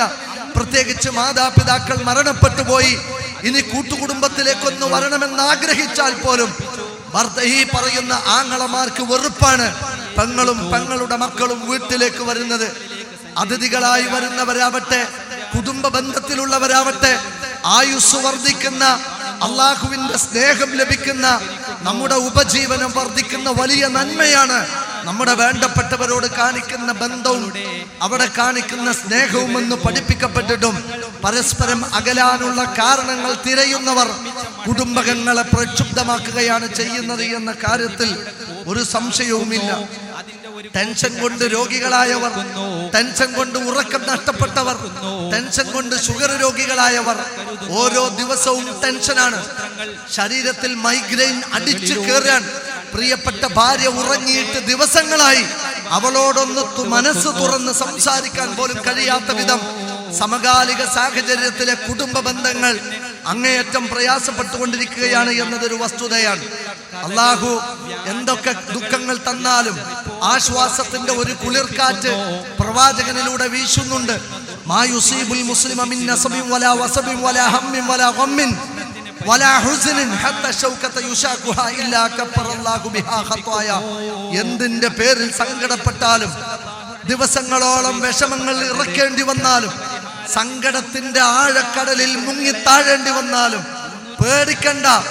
നിങ്ങളുടെ റബ്ബ് അതിന്റെ പേരിൽ മാത്രം നിങ്ങൾക്ക് പ്രതിഫലം നൽകുകയും അതിന്റെ പേരിൽ മാത്രം നിങ്ങളുടെ പാപം മായ്ച്ചു കളയുകയും ചെയ്യുമെന്ന്. നമ്മൾ അനുഭവിക്കുന്ന സങ്കടത്തിന്റെ ജീവിതത്തിന് അള്ളാഹു കൂലി തരാമെന്ന് പറഞ്ഞിട്ടുണ്ട്. മനസ്സാക്ഷിയില്ലാത്ത ഉപ്പമാർ, മനസ്സാക്ഷിയില്ലാത്ത ഉമ്മമാർ, കണ്ണുചോരയില്ലാത്ത ഭർത്താവ്, കണ്ണുചോരയില്ലാത്ത ഭാര്യമാർ, കണ്ണുചോരയില്ലാത്ത കൂടപ്പിറപ്പുകൾ ആരൊക്കെ അകറ്റിയാലും, ആരൊക്കെ തീരാ ദുഃഖത്തിലേക്ക് നമ്മളെ തള്ളിവിട്ടാലും കരുണാവാരിധിയായ ഒരു റബ്ബ് ആശ്വാസത്തിന്റെ കുളിർക്കാറ്റ് വീശുകയാണ്. മുസ്ലിമായ ആണിനോടും പെണ്ണിനോടും പറഞ്ഞു, നീ അനുഭവിക്കേണ്ടി വരുന്ന ദുഃഖമുണ്ടല്ലോ, നിന്റെ സങ്കടം, ആ സങ്കടത്തിന് നിനക്ക് പാപമോചനമുണ്ട് എന്നാണ്. ഒരു മുള്ളു കുത്തുന്നതിന്റെ വേദന അനുഭവിച്ചാൽ പോലും ഇല്ല കഫറല്ലാഹു ബിഹാ ഖത്വായ. അത്ര കാരുണ്യവാനാണ് നമ്മുടെ റബ്ബ്. നമ്മൾ അനുഭവിക്കുന്ന വിഷമങ്ങൾക്ക് കൂലി തരുന്ന റബ്ബ്. ഈ ഒരു ആശയത്തെ ഇവിടുത്തെ ലിബറലുകൾക്ക് പറയാൻ കഴിയുമോ? സ്വതന്ത്രവാദികൾക്ക് പറയാൻ കഴിയുമോ? കള്ളു കുടിക്കാൻ പ്രേരിപ്പിക്കുന്ന, പെണ്ണു പിടിക്കാൻ പ്രേരിപ്പിക്കുന്ന, വ്യഭിചരിക്കാൻ പ്രേരിപ്പിക്കുന്ന തമ്മിലടിക്കാൻ പ്രേരിപ്പിക്കുന്ന, മാതാപിതാക്കളെ ഉപേക്ഷിക്കാൻ പ്രേരിപ്പിക്കുന്ന, കുടുംബത്തെ വലിച്ചെറിയാൻ പ്രേരിപ്പിക്കുന്ന ഈ ലിബറലുകൾക്ക് ഇത്രമേൽ കാരുണ്യവാനായ ഒരു റബ്ബിന്റെ ജീവിത ദർശനത്തെ പകർന്നു നൽകാൻ കഴിയോ? മനുഷ്യ ജീവിതത്തെ ശാന്തമായ ഒരവസ്ഥയിലേക്ക് പിടിച്ചു നിൽക്കാനുള്ള കെൽപ്പിലേക്ക്, മനക്കരുത്തിലേക്ക് മനുഷ്യരെ നയിക്കുന്ന പ്രത്യയശാസ്ത്രമാണ് ഇസ്ലാം എന്ന് പറയുന്നത്. ഇതാ മലവെള്ളപ്പാച്ചിലിൽ ഒലിച്ചുപോയവർക്ക് ഷഹീദിന്റെ കൂലിയുണ്ട് എന്ന് പഠിപ്പിച്ച അള്ളാഹുവിന്റെ കാരുണ്യമുണ്ടല്ലോ. ഒരു വീട്ടിൽ നിന്ന് കത്തിയമർന്ന് തീ നാളങ്ങൾക്ക് ഇരയായി തീറ്റയായി മാറുന്നവർക്ക് അള്ളാഹു ഷഹീദിന്റെ കൂലി തരുമെന്ന് പഠിപ്പിച്ച കാരുണ്യവാനായ ഒരു റബ്ബുണ്ടല്ലോ. മനുഷ്യൻ അനുഭവിക്കുന്ന പ്രതിസന്ധികൾക്കും അവൻ സഹിക്കേണ്ടി വരുന്ന കഷ്ടപ്പാടിനും പ്രതിഫലം തരാം എന്ന് പറഞ്ഞ ഇന്നമാ യുവഫസ്വാബിറൂന അജ്റഹും ബിഗൈരി ഹിസാബ്. ജീവിതത്തിൽ ഏതേത് പരീക്ഷണങ്ങൾ നിങ്ങൾ താണ്ടേണ്ടി വന്നാലും, നിങ്ങൾ അനുഭവിക്കേണ്ടി വന്നാലും, നിങ്ങൾക്ക് കണ്ണീര് കുടിക്കേണ്ടി വന്നാലും, ഇതാ ക്ഷമ എന്ന് പറയുന്ന ജീവിതത്തിലെ ഏറ്റവും വലിയ ആയുധം നിങ്ങൾ സ്വീകരിച്ചാൽ, അണിഞ്ഞാൽ നിങ്ങൾക്ക് കണക്കറ്റ പ്രതിഫലം തരാം എന്ന് വാഗ്ദാനം ചെയ്ത കാരുണ്യവാനായ ഒരു റബ്ബ്, ആ റബ്ബിനെ കുറിച്ച് പഠിപ്പിക്കുന്ന മതമാണ് നമ്മുടെ ഇസ്ലാം എന്ന് പറയുന്നത്. നമ്മുടെ വീടകങ്ങൾ അനുഭവിക്കുന്ന മറ്റൊരു പ്രതിസന്ധിയാണ് മതബോധമില്ലാത്ത മക്കളുടെ അവസ്ഥ എന്ന് പറയുന്നത്. ഇന്ന് പല ഉമ്മമാരും വിഷമത്തിലാണ്, പല ഉപ്പമാരും വിഷമത്തിലാണ്. അവർക്ക് അവരുടെ മക്കളെ നേർവഴിയിൽ നടത്താൻ കഴിയുന്നില്ല. നാളെ അള്ളാഹുവിന്റെ കോടതിയിൽ പ്രതിക്കൂട്ടിൽ പിടിച്ചു നിർത്തി ഉപ്പയുടെയും ഉമ്മയുടെയും ജീവിതം അള്ളാഹു പരിശോധിക്കും. റസൂൽ സല്ലല്ലാഹു അലൈഹി വസല്ലമ പറഞ്ഞില്ലേ, മൻ റസഖഹുല്ലാഹു ഇംറഅതൻ സ്വാലിഹ, ആർക്കാണോ അള്ളാഹു ഒരു പെണ്ണിനെ ഇണയായി നൽകിയത്, ഫഖദ് അആനഹു ഫീ ശത്രി ദീനിഹി, മതത്തിന്റെ പകുതി കാര്യത്തിൽ അള്ളാഹു അയാളെ സഹായിച്ചിരിക്കുന്നു. ഫൽയത്തഖില്ലാഹ ഫീ ശത്രിൽ ബാഖി, ബാക്കി വരുന്ന പകുതിയിൽ അയാൾ അള്ളാഹുവിനെ ഭയപ്പെടട്ടെ. ആ പകുതിയെ പണ്ഡിതന്മാർ എണ്ണിയത് നമസ്കാരവും നോമ്പും സകാത്തും ഹജ്ജും ഉംറയും മറ്റു പുണ്യകർമ്മങ്ങളുമെല്ലാം പകുതിയായി മാറ്റിവെച്ചാൽ ബാക്കി പകുതി ഒരു ഭാര്യയുടെ ഉത്തരവാദിത്തം നിർവഹിക്കുന്നിടത്ത്, ഒരു ഭർത്താവിന്റെ ഉത്തരവാദിത്തം നിർവഹിക്കുന്നിടത്ത്, ഒരു മകന്റെയും മകളുടെയും ഒരു മാതാവിന്റെയും പിതാവിന്റെയും കൂടപ്പിറപ്പുകളുടെയും ഒക്കെ ഉത്തരവാദിത്തങ്ങൾ നിർവഹിക്കുന്നിടത്ത് അള്ളാഹു മറ്റൊരു പകുതിയെ പരലോക പുണ്യത്തിന്റെ മേച്ചിൽപുരമായി നമുക്ക് പഠിപ്പിച്ചു നൽകുമ്പോ മാതാവ് എന്ന ബാധ്യതയെ കുറിച്ച് വിചാരണയുണ്ടാകും. പ്രതിക്കൂട്ടിൽ പിടിച്ചു നിർത്തടോ അവരെ, ഇന്നഹും മസ്ഊലൂൻ, അവർ വിചാരണയ്ക്ക് വിധേയമാക്കപ്പെടേണ്ടവരാണ്. കുതറി ഓടിയാലും ഓടിമറഞ്ഞാലും പിടികൂടുന്ന പരലോകമാണ് നമുക്ക് വരാനുള്ളത്. അവിടെ ഓരോരുത്തരെ കുറിച്ചും ചോദ്യം ചെയ്യപ്പെടും. പക്ഷേ ഇന്ന് നമ്മുടെ മക്കൾ മാതാപിതാക്കളെ നരകത്തിലേക്ക് വലിച്ചെറിയുന്ന മക്കളാണ്. പോറ്റി വളർത്തിയ മക്കൾ തന്നെ ഉമ്മയെ നരകത്തിലേക്ക് എറിയുന്നു, ഉപ്പയെ നരകത്തിന്റെ ഇന്ധനമാക്കി മാറ്റുന്നു. എന്റെ ഉപ്പ പരാജയമാണ്, കാരണം എന്റെ ഉപ്പ വളർത്തിയ മോള് വളരെ മോശപ്പെട്ട മോളാണ്, എന്റെ ഉമ്മ വളർത്തിയ മോള് വളരെ മോശപ്പെട്ട മോളാണ്. അങ്ങനെ മാതാപിതാക്കൾക്ക് നരകം വാങ്ങിക്കൊടുക്കുന്ന മക്കളുടെ എണ്ണം വർദ്ധിച്ചു കൊണ്ടിരിക്കുകയാണ്.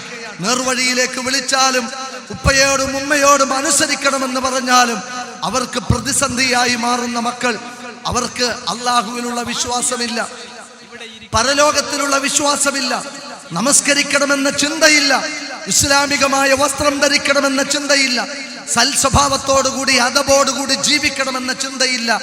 ലജ്ജയില്ലാത്ത വിധം നമ്മുടെ മക്കൾ മാറിപ്പോയതിന്റെ പ്രതിസന്ധിയിൽ പല വീടകങ്ങളും ഇന്ന് ബുദ്ധിമുട്ടുകയാണ്. പ്രണയത്തിന്റെ ലീലാവിലാസങ്ങളിൽ നാട്ടുകാരിൽ നിന്ന് പലതും കേൾക്കുകയാണ്. നിങ്ങളുടെ മോളെ അവിടെ കണ്ടു, ഇവിടെ കണ്ടു, നിങ്ങളുടെ മോള് ദുർനടപ്പുകാരിയാണ് എന്ന് പറയുന്ന വാർത്തകൾ കേൾക്കേണ്ടി വരുന്ന ഉപ്പ, പരലോക വിശ്വാസിയായ ഒരു ഉമ്മ എങ്ങനെയാണ് ഈ വേദന സഹിക്കുക? എന്തെല്ലാം പ്രതിസന്ധികളാണ് ഇന്ന് പുതിയ തലമുറ നമ്മുടെ വീട്ടിൽ ഉണ്ടാക്കിക്കൊണ്ടിരിക്കുന്നത്. യൂട്ടിലിറ്റേറിയലിസത്തിന്റെയും മെറ്റീരിയലിസത്തിന്റെയും ഇൻഡിവിജ്വാലിസത്തിന്റെയും ഇരകളാണ് നമ്മുടെ കുട്ടികൾ. സിനിമകളിലൂടെയും സീരിയലുകളിലൂടെയും അതേപോലെ യൂട്യൂബർമാരിലൂടെയും ബ്ലോഗർമാരിലൂടെയും പാഠപുസ്തകങ്ങളിലൂടെ അടക്കം നമ്മുടെ കുട്ടികളെ മതം വലിച്ചെറിയുന്ന കുട്ടികളാക്കി മാറ്റുന്നിടത്ത് ആധുനിക സ്വതന്ത്രവാദികൾ അല്പമെങ്കിലും വിജയിച്ചുവോ എന്ന ആശങ്ക തീർച്ചയായും നമ്മൾ ഇവിടെ ഈ സമൂഹത്തിന്റെ മുന്നിൽ വെക്കുകയാണ്. യൂട്ടിലിറ്റേറിയലിസം എന്ന് പറഞ്ഞാൽ പ്രായോഗികതാവാദമാണ്. അതായത്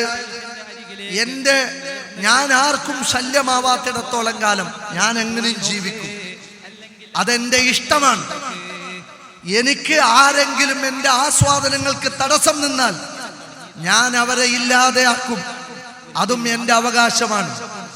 എൻ്റെ മാതാപിതാക്കൾ വാർദ്ധക്യത്തിൽ എനിക്കൊരു ബുദ്ധിമുട്ടാണെങ്കിൽ അവരെ വൃദ്ധസദനങ്ങളിൽ അടക്കാം. ബർത്തിങ് പീപ്പിൾ എന്നവരെ വിളിച്ചാൽ മതി. അവർ രണ്ടുപേരും കിടപ്പുമുറിയിൽ ഉരുണ്ടുമറിഞ്ഞപ്പോൾ ഞാൻ ഉണ്ടായി എന്നതല്ലാതെ എനിക്ക് അവരോട് പ്രത്യേകിച്ച് കമ്മിറ്റ്മെന്റും കടപ്പാടുകളും ഒന്നും ആവശ്യമില്ല. നന്ദി, കടമ, കരുണ തുടങ്ങിയ വികാരങ്ങളൊന്നും നിങ്ങൾക്ക് ആവശ്യമില്ല എന്നതാണ് യൂട്ടിലിറ്റേറിയലിസം. അങ്ങനെ നമ്മുടെ തലമുറയെ ഇന്ന് പഠിപ്പിക്കപ്പെട്ടിട്ടുണ്ട്. മറ്റൊന്ന് മെറ്റീരിയലിസമാണ്, ഭൗതികതാവാദം. ഈ പദാർത്ഥത്തിനപ്പുറത്ത് മറ്റൊന്നുമില്ല. അതുകൊണ്ട് പടച്ചോനില്ല, പരലോകമില്ല, സ്വർഗമില്ല, നരകമില്ല. സ്വർഗം നരകമെന്നൊക്കെ പറയുന്നത് മദ്രസ പൊട്ടന്മാരുടെ ജൽപ്പനങ്ങളാണ്. അതിലൊന്നും നിങ്ങൾ വിശ്വസിക്കേണ്ടതില്ല.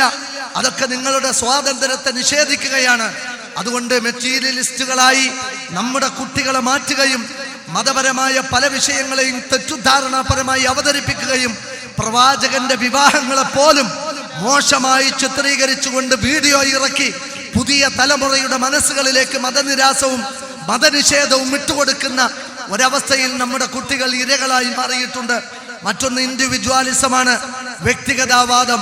എൻ്റെ ജീവിതം എൻ്റെ ചോയ്സാണ്, എൻ്റെ ശരീരം എൻ്റെ അവകാശമാണ്, അത് ഞാൻ എൻ്റെ ഇഷ്ടം പോലെ കൊണ്ടു നടക്കും, അതിലൊന്നും ആരും ഇടപെടേണ്ടതില്ല. കോളേജ് വിട്ടു വരുന്ന കുമാരിയുടെ മുന്നിലേക്ക് മൈക്കും പിടിച്ച് വികാരജീവികളായ സാമൂഹ്യ ദ്രോഹികളായ യൂട്യൂബർമാരും ബ്ലോഗർമാരും ചൊല്ലുമ്പോൾ അവരോട് ചോദിക്കുന്ന ഒരു ചോദ്യമുണ്ട്. കൺസെന്റ് ചോദിച്ചുകൊണ്ട് നിങ്ങളോട് ആരെങ്കിലും വന്നാൽ നിങ്ങൾ ശരീരം കൊടുക്കുമോ എന്നാണ്. അവർ പറയുന്ന മറുപടി, എൻ്റെ വിശപ്പ് പോലെ ദാഹം പോലെ എൻ്റെ ബേസിക് നീഡാണ് എൻ്റെ സെക്സ് എന്ന് പറയുന്നത്.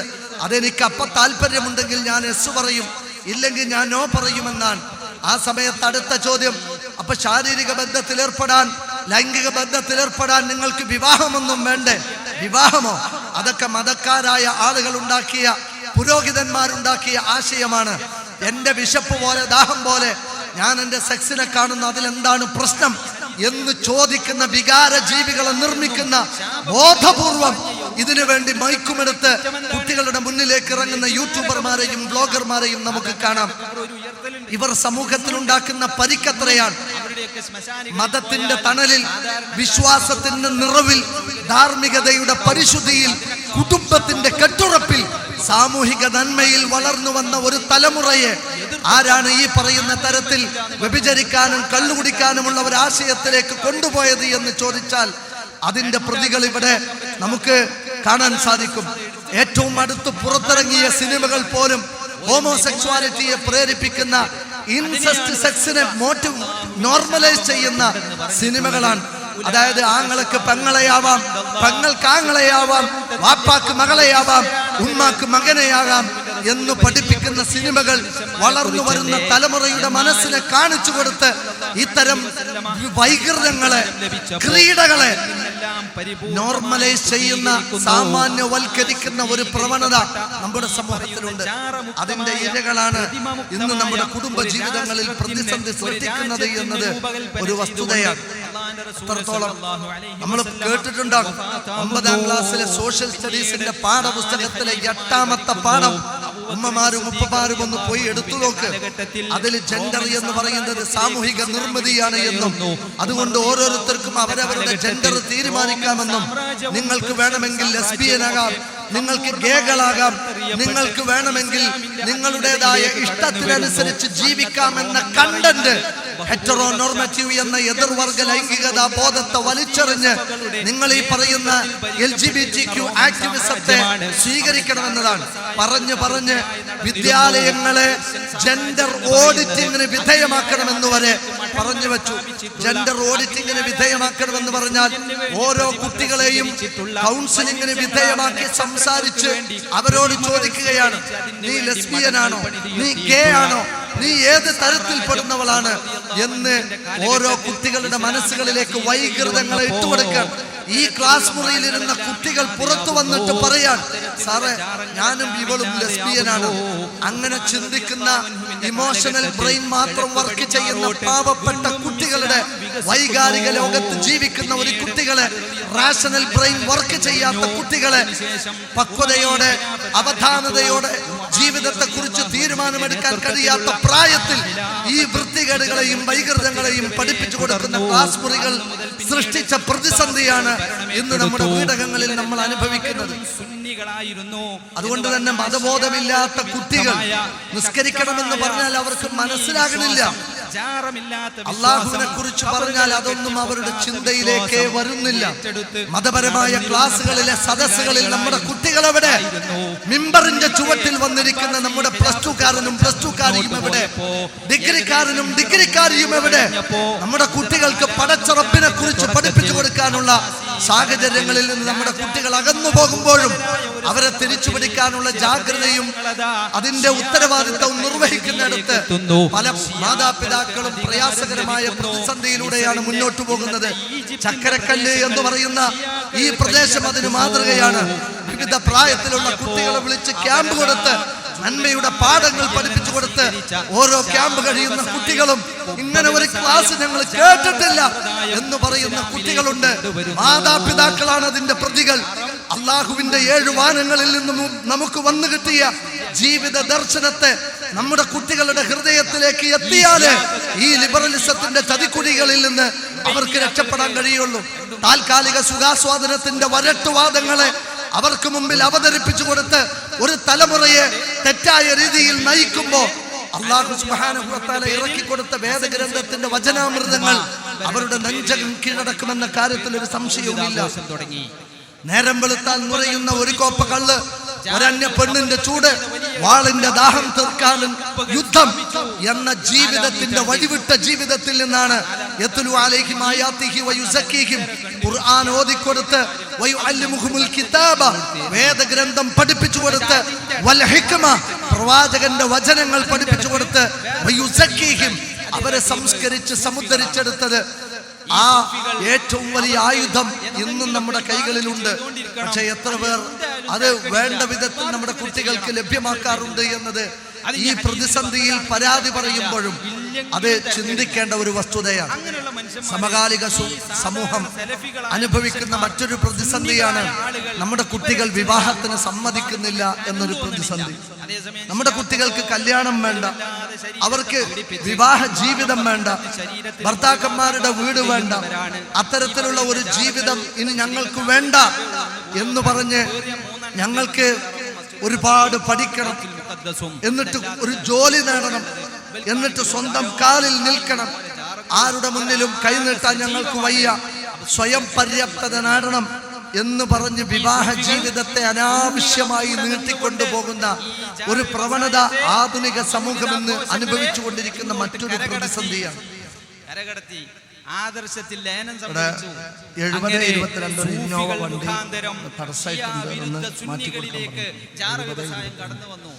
കടന്നു വന്നാൽ പിന്നെ വേറൊരു പ്രശ്നമുണ്ട്. എന്ത് ലോകത്ത് നടന്നാലും ഇതിൽ 2 അഭിപ്രായം ഉണ്ടാവും. എന്താണ് ഇസ്ലാം എന്ന പോലെ വിലക്കിയ മതമൊന്നും വന്നപ്പം അവ 2 അഭിപ്രായം. ഒരു വിഭാഗം പറഞ്ഞു ഹിറയുടെ ഇരുട്ടിൽ റസൂൽ അന്ന് പറഞ്ഞതാണ്, ശക്തമായി പറഞ്ഞു. പ്രകാശം പരത്തിയ ആദ്യത്തെ വാക്ക് ധാരാളമുണ്ട്, വായിച്ചു പഠിക്കാൻ തന്നെയാണ്. അതുകൊണ്ട് പഠനത്തോട് പുറംതിരിഞ്ഞു നിന്ന മതമല്ല ഇസ്ലാം. അതിനു മുമ്പേ അന്നൊരു ഖുർആൻ ഇറങ്ങിയിട്ടില്ല, അന്നൊരു പ്രവാചക വചനങ്ങളും ഇറങ്ങിയിട്ടില്ല. എന്നിട്ടും ആദ്യത്തെ ശബ്ദം വായിച്ചു പഠിക്കാനുള്ളതാണ്. അതുകൊണ്ട് പഠനത്തിനെതിരെ നിന്ന മതമാണ് ഇസ്ലാം എന്ന് ഒരിക്കലും നമുക്ക് അംഗീകരിക്കാൻ കഴിയില്ല. അറിവുള്ളവരും അറിവില്ലാത്തവരും സമമല്ലെന്ന് പറഞ്ഞ് അറിവിന്റെ ലോകത്തേക്ക് മനുഷ്യരെ നയിച്ച മതമാണ് ഇസ്ലാം. ഇവിടുത്തെ നിരീശ്വരവാദവും സ്വതന്ത്രവാദവും ഒക്കെ ചിന്തിക്കുന്നതിനെ നിരാകരിച്ച മതമാണ്. പഠിക്കുന്നതിനെയും ബുദ്ധി പ്രയോഗിക്കുന്നതിനെയും നിരാകരിച്ച മതമാണ്. ഈ മഹാപ്രപഞ്ചം നോക്കിയിട്ട് ഇതൊക്കെ തന്നാലുണ്ടായതാണെന്ന് പറഞ്ഞ് നടന്നാ മതി എന്ന് പറയുന്ന മതമാണ് നിരീശ്വരവാദം എന്ന് പറയുന്നത്. കത്തിജ്വലിക്കുന്ന സൂര്യനും അതിന്റെ ഊർജവും അതിന്റെ പ്രകാശവും ലഭിച്ചു ഈ ഭൂമി വാസയോഗ്യമാക്കി കാലാകാലങ്ങളായി സൂര്യന്റെ ബാഷ്പം കൊണ്ട് സമുദ്രാന്തർ ജലത്തെ നീരാവിയാക്കി ഉയർത്തി ഘനീഭവിപ്പിച്ച് അത് മഴയായി വർഷിച്ചു തരുന്ന റബ്ബ് അതിന്റെ പിറകിൽ ചിന്തിക്കാൻ ആവശ്യപ്പെട്ട മതമാണ് ഇസ്ലാം. സമൂഹ ശ്രേണിയിലെ എല്ലാ നിലവാരത്തിലുള്ള ആളുകളോടും അവരുടെ നിലവാരത്തിനനുസരിച്ച് പഠിക്കാൻ പറഞ്ഞിട്ടുണ്ട്. അഫലാ യുബ്സിറൂൻ അഫലാ യസ്മഊൻ ലിഖൗമി യഅഖിലൂൻ ലിഖൗമി യതഫഖഹൂൻ അഫലാ യതദബ്ബറൂൻ ലിഖൗമി യതദക്കറൂൻ. എന്തെല്ലാം പ്രയോഗങ്ങൾ! കേവല നോട്ടവും കേവല കാഴ്ചയും കേവല കേൾവിയും അടക്കം അവഗാഹവും മനനവും ഗവേഷണവും നടത്തുന്ന അറിവിന്റെ ലോകത്തേക്ക് നയിക്കുന്ന ഖുർആനിന്റെ പരാമർശങ്ങൾ കാണാം. എത്രമേൽ വലിയ അത്ഭുതങ്ങളിലൂടെയാണ് ഖുർആൻ നമ്മളോട് കൊണ്ടുപോകുന്നത്. ഈ പ്രകൃതി പ്രതിഭാസങ്ങളെ ചൂണ്ടി ഇതിന്റെ കൃത്യതയെയും ആസൂത്രണത്തെയും ചൂണ്ടി മനുഷ്യ മനസ്സുകളുടെ ചിന്തോദ്ദീപനങ്ങളെ ഉത്തേജിപ്പിച്ച മതമാണ് ഇസ്ലാം. അതുകൊണ്ട് ആ ഇസ്ലാം എന്ന മതം മനുഷ്യന്റെ ജീവിതത്തില് കൃത്യമായ കാഴ്ചപ്പാടുകൾ പകർന്നു കൊടുത്തിട്ടുണ്ട്. ഇവിടെ അതുകൊണ്ട് വിവാഹത്തിനോട് ഒരുത്തന്റെ എല്ലാ അവകാശങ്ങളെയും നിഷേധിച്ചു എന്നൊന്നും ഇസ്ലാം പറഞ്ഞിട്ടില്ല. പഠിക്കണമെന്ന് പറഞ്ഞിട്ടുണ്ട്. ത്വലബുൽ ഇൽമു മിനൽ മഹ്ദി ഇലൽ ലഹദ്. തൊട്ടിൽ മുതൽ ശവമഞ്ചം വരെ കട്ടിൽ വരെ ഒരു മനുഷ്യൻ അറിവ് തേടണം എന്ന് പ്രോത്സാഹിപ്പിച്ച മതമാണ് ഇസ്ലാം. അതുകൊണ്ട് അറിവിന് പുറംതിരിഞ്ഞു നിന്നതുകൊണ്ടെന്നല്ല ഇസ്ലാം കല്യാണം കഴിക്കാൻ പറഞ്ഞത്. മതത്തിന്റെ പകുതി, ഒരു വിശ്വാസിയുടെ ജീവിതത്തിന്റെ മതത്തിന്റെ പകുതി അവന്റെ വിവാഹ ജീവിതത്തോടുകൂടി ആരംഭിക്കുന്ന ഉത്തരവാദിത്തങ്ങളിലാണ് എന്ന് പഠിപ്പിക്കുമ്പോ പരലോക കർമ്മം, പരലോകമാണ് ജീവിതത്തിന്റെ ഏറ്റവും വലിയ ലക്ഷ്യം. ജീവിതം എന്തിനു വേണ്ടി എന്ന് ചോദിച്ചാൽ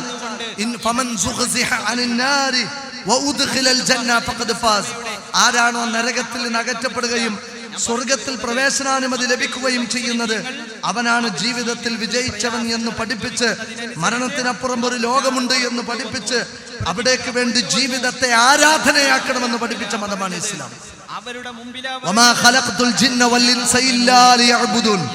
ഈ ഓഡിറ്റോറിയത്തിൽ ഇരിക്കുന്ന, ഈ ശബ്ദം ശ്രവിക്കുന്നവർ മുഴുവൻ ജീവിതത്തെ കുറിച്ചറിയേണ്ട ഖുർആനിന്റെ വചനം, അള്ളാഹുവിന്റെ വചനം. മനുഷ്യരെ, നിങ്ങളെ ഞാൻ സൃഷ്ടിച്ചത് എനിക്ക് ആരാധന നിർവഹിക്കാനാണെന്നാണ്. ജീവിതത്തിൽ ആരാധന എന്ന് പറയുന്നത് ഇസ്ലാം പറഞ്ഞ നന്മകളാണ്. ആ നന്മകൾ ചെയ്താൽ അവൻ അള്ളാഹുവിന്റെ പ്രതിഫലമുണ്ട്. നിങ്ങളുടെ കൂട്ടത്തിൽ നിന്ന് നിങ്ങൾ നിക്കാഹ് കഴിക്കുവിൻ, ഇത് ഖുർആനിന്റെ കൽപ്പനയാണ്. തസവ്വജു, നിങ്ങൾ വിവാഹിതരാവുകയും വിവാഹം കഴിക്കുകയും ചെയ്യുവിൻ, ഇത് അള്ളാഹുവിന്റെ കൽപ്പനയാണ്. ഇദാ ഖതബകും മൻ തർലൗന ഖുലുഖഹു വദീനഹു ഫസവ്വിജു, ഇത് മാതാപിതാക്കളോടുള്ള കൽപ്പനയാണ്. നിങ്ങൾക്ക് പെൺമക്കളുണ്ടായാൽ അവരെ കല്യാണം കഴിച്ചയക്കണം. നിങ്ങൾ വിവാഹം കഴിക്കുവിൻ. യാ മഅ്ശറ ശബാബ് മൻ ഇസ്തതഅ മിൻകുമുൽ ബാഅ ഫൽയതസവ്വജ്, കല്യാണം കഴിക്കണം, വിവാഹം കഴിക്കണം എന്നത് അള്ളാഹുവിന്റെ കൽപ്പനയാണ്. വിവാഹം വേണ്ട എന്ന് പറയുന്നത് എങ്ങനെയാ?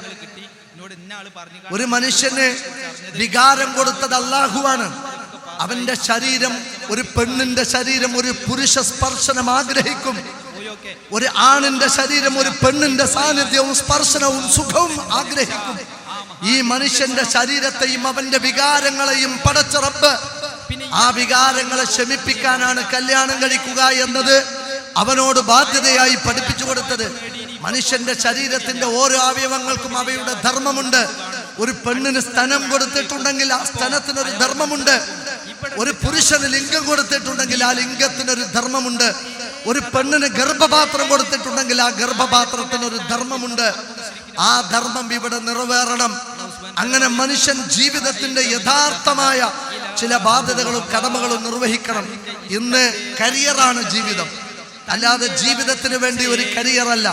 കരിയറാണ് ജീവിതമെന്ന ഭ്രാന്ത് ഇസ്ലാം ഒരിക്കലും അംഗീകരിക്കില്ല. എന്നിട്ട് വിവാഹം വേണ്ടെന്ന് പറഞ്ഞ് മര്യാദക്ക് മാതാപിതാക്കളുടെ തണലിൽ ജീവിക്കുകയാണെങ്കിൽ തിരക്കിടില്ല. വിവാഹത്തിലൂടെ നേടേണ്ടത് മുഴുവൻ വിവാഹം കഴിക്കാതെ നേടുമാറ് പ്രണയം ഓരോ പേരാണ്. Bestie, relationship, situationship, hookup, living together, ഓരോ പേരിട്ടിട്ട് വ്യഭിചരിച്ച് നടക്കാൻ.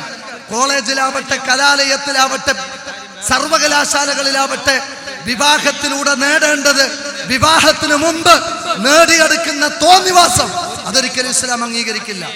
അങ്ങനെ വികാരമുണ്ടെങ്കിൽ കല്യാണം കഴിക്കണം, എന്നിട്ട് തന്റെ ജീവിതത്തിന്റെ ആഗ്രഹങ്ങളെ പൂർത്തീകരിക്കണം. മനുഷ്യന്റെ അടിസ്ഥാന ആവശ്യമാണ് ലൈംഗികത എന്ന് പറയുന്നത്. അതിലേക്കുള്ള മാർഗം വിശുദ്ധമായ മാർഗമാണ്. തന്തയില്ലാത്ത മക്കളെ പ്രസവിക്കുന്ന ജീവിത ദർശനം ഇസ്ലാമിൻ്റെതല്ല. എയ്ഡ്സ് രോഗികളെയും എബോളയും സിഫിലിസും ഗൊണേറിയയും അടക്കമുള്ള സാമൂഹിക ദുരന്തത്തിലേക്ക് ഒരു സമൂഹത്തെ കൊണ്ടുപോകുന്ന രതിവൈകൃതങ്ങളും ലിബറൽ സെക്സും ഉദാര ലൈംഗികതയെയും ഇസ്ലാം അംഗീകരിച്ച് തരില്ല. അതിന് ഇസ്ലാമിനെ പരിഹസിച്ചിട്ട് കാര്യമില്ല. ഇസ്ലാം കുടുംബവും സമൂഹവും ഭദ്രമാക്കിയ മതമാണ്. ഒരാൾ എയ്ഡ്സ് രോഗി ആയാൽ നോക്കൂ, ഒരു കൗൺസിലിംഗ് സെന്ററിലേക്ക് ഒരാൾ വന്നു. അയാൾ പറയാണ് ചികിത്സ സാറേ ഞാനൊരു എയ്ഡ്സ് രോഗിയാണ്, ഞാൻ വിവാഹം കഴിച്ചിട്ടൊന്നും എനിക്ക് അതാർക്കും അറിയില്ല, ആരോട് പറയരുതെന്നാണ്. ഇനി അയാൾക്കൊരു ഭാര്യയെ കൊടുക്കാൻ പറ്റുമോ? അയാൾക്കൊരു ജീവിതം ഉണ്ടോ?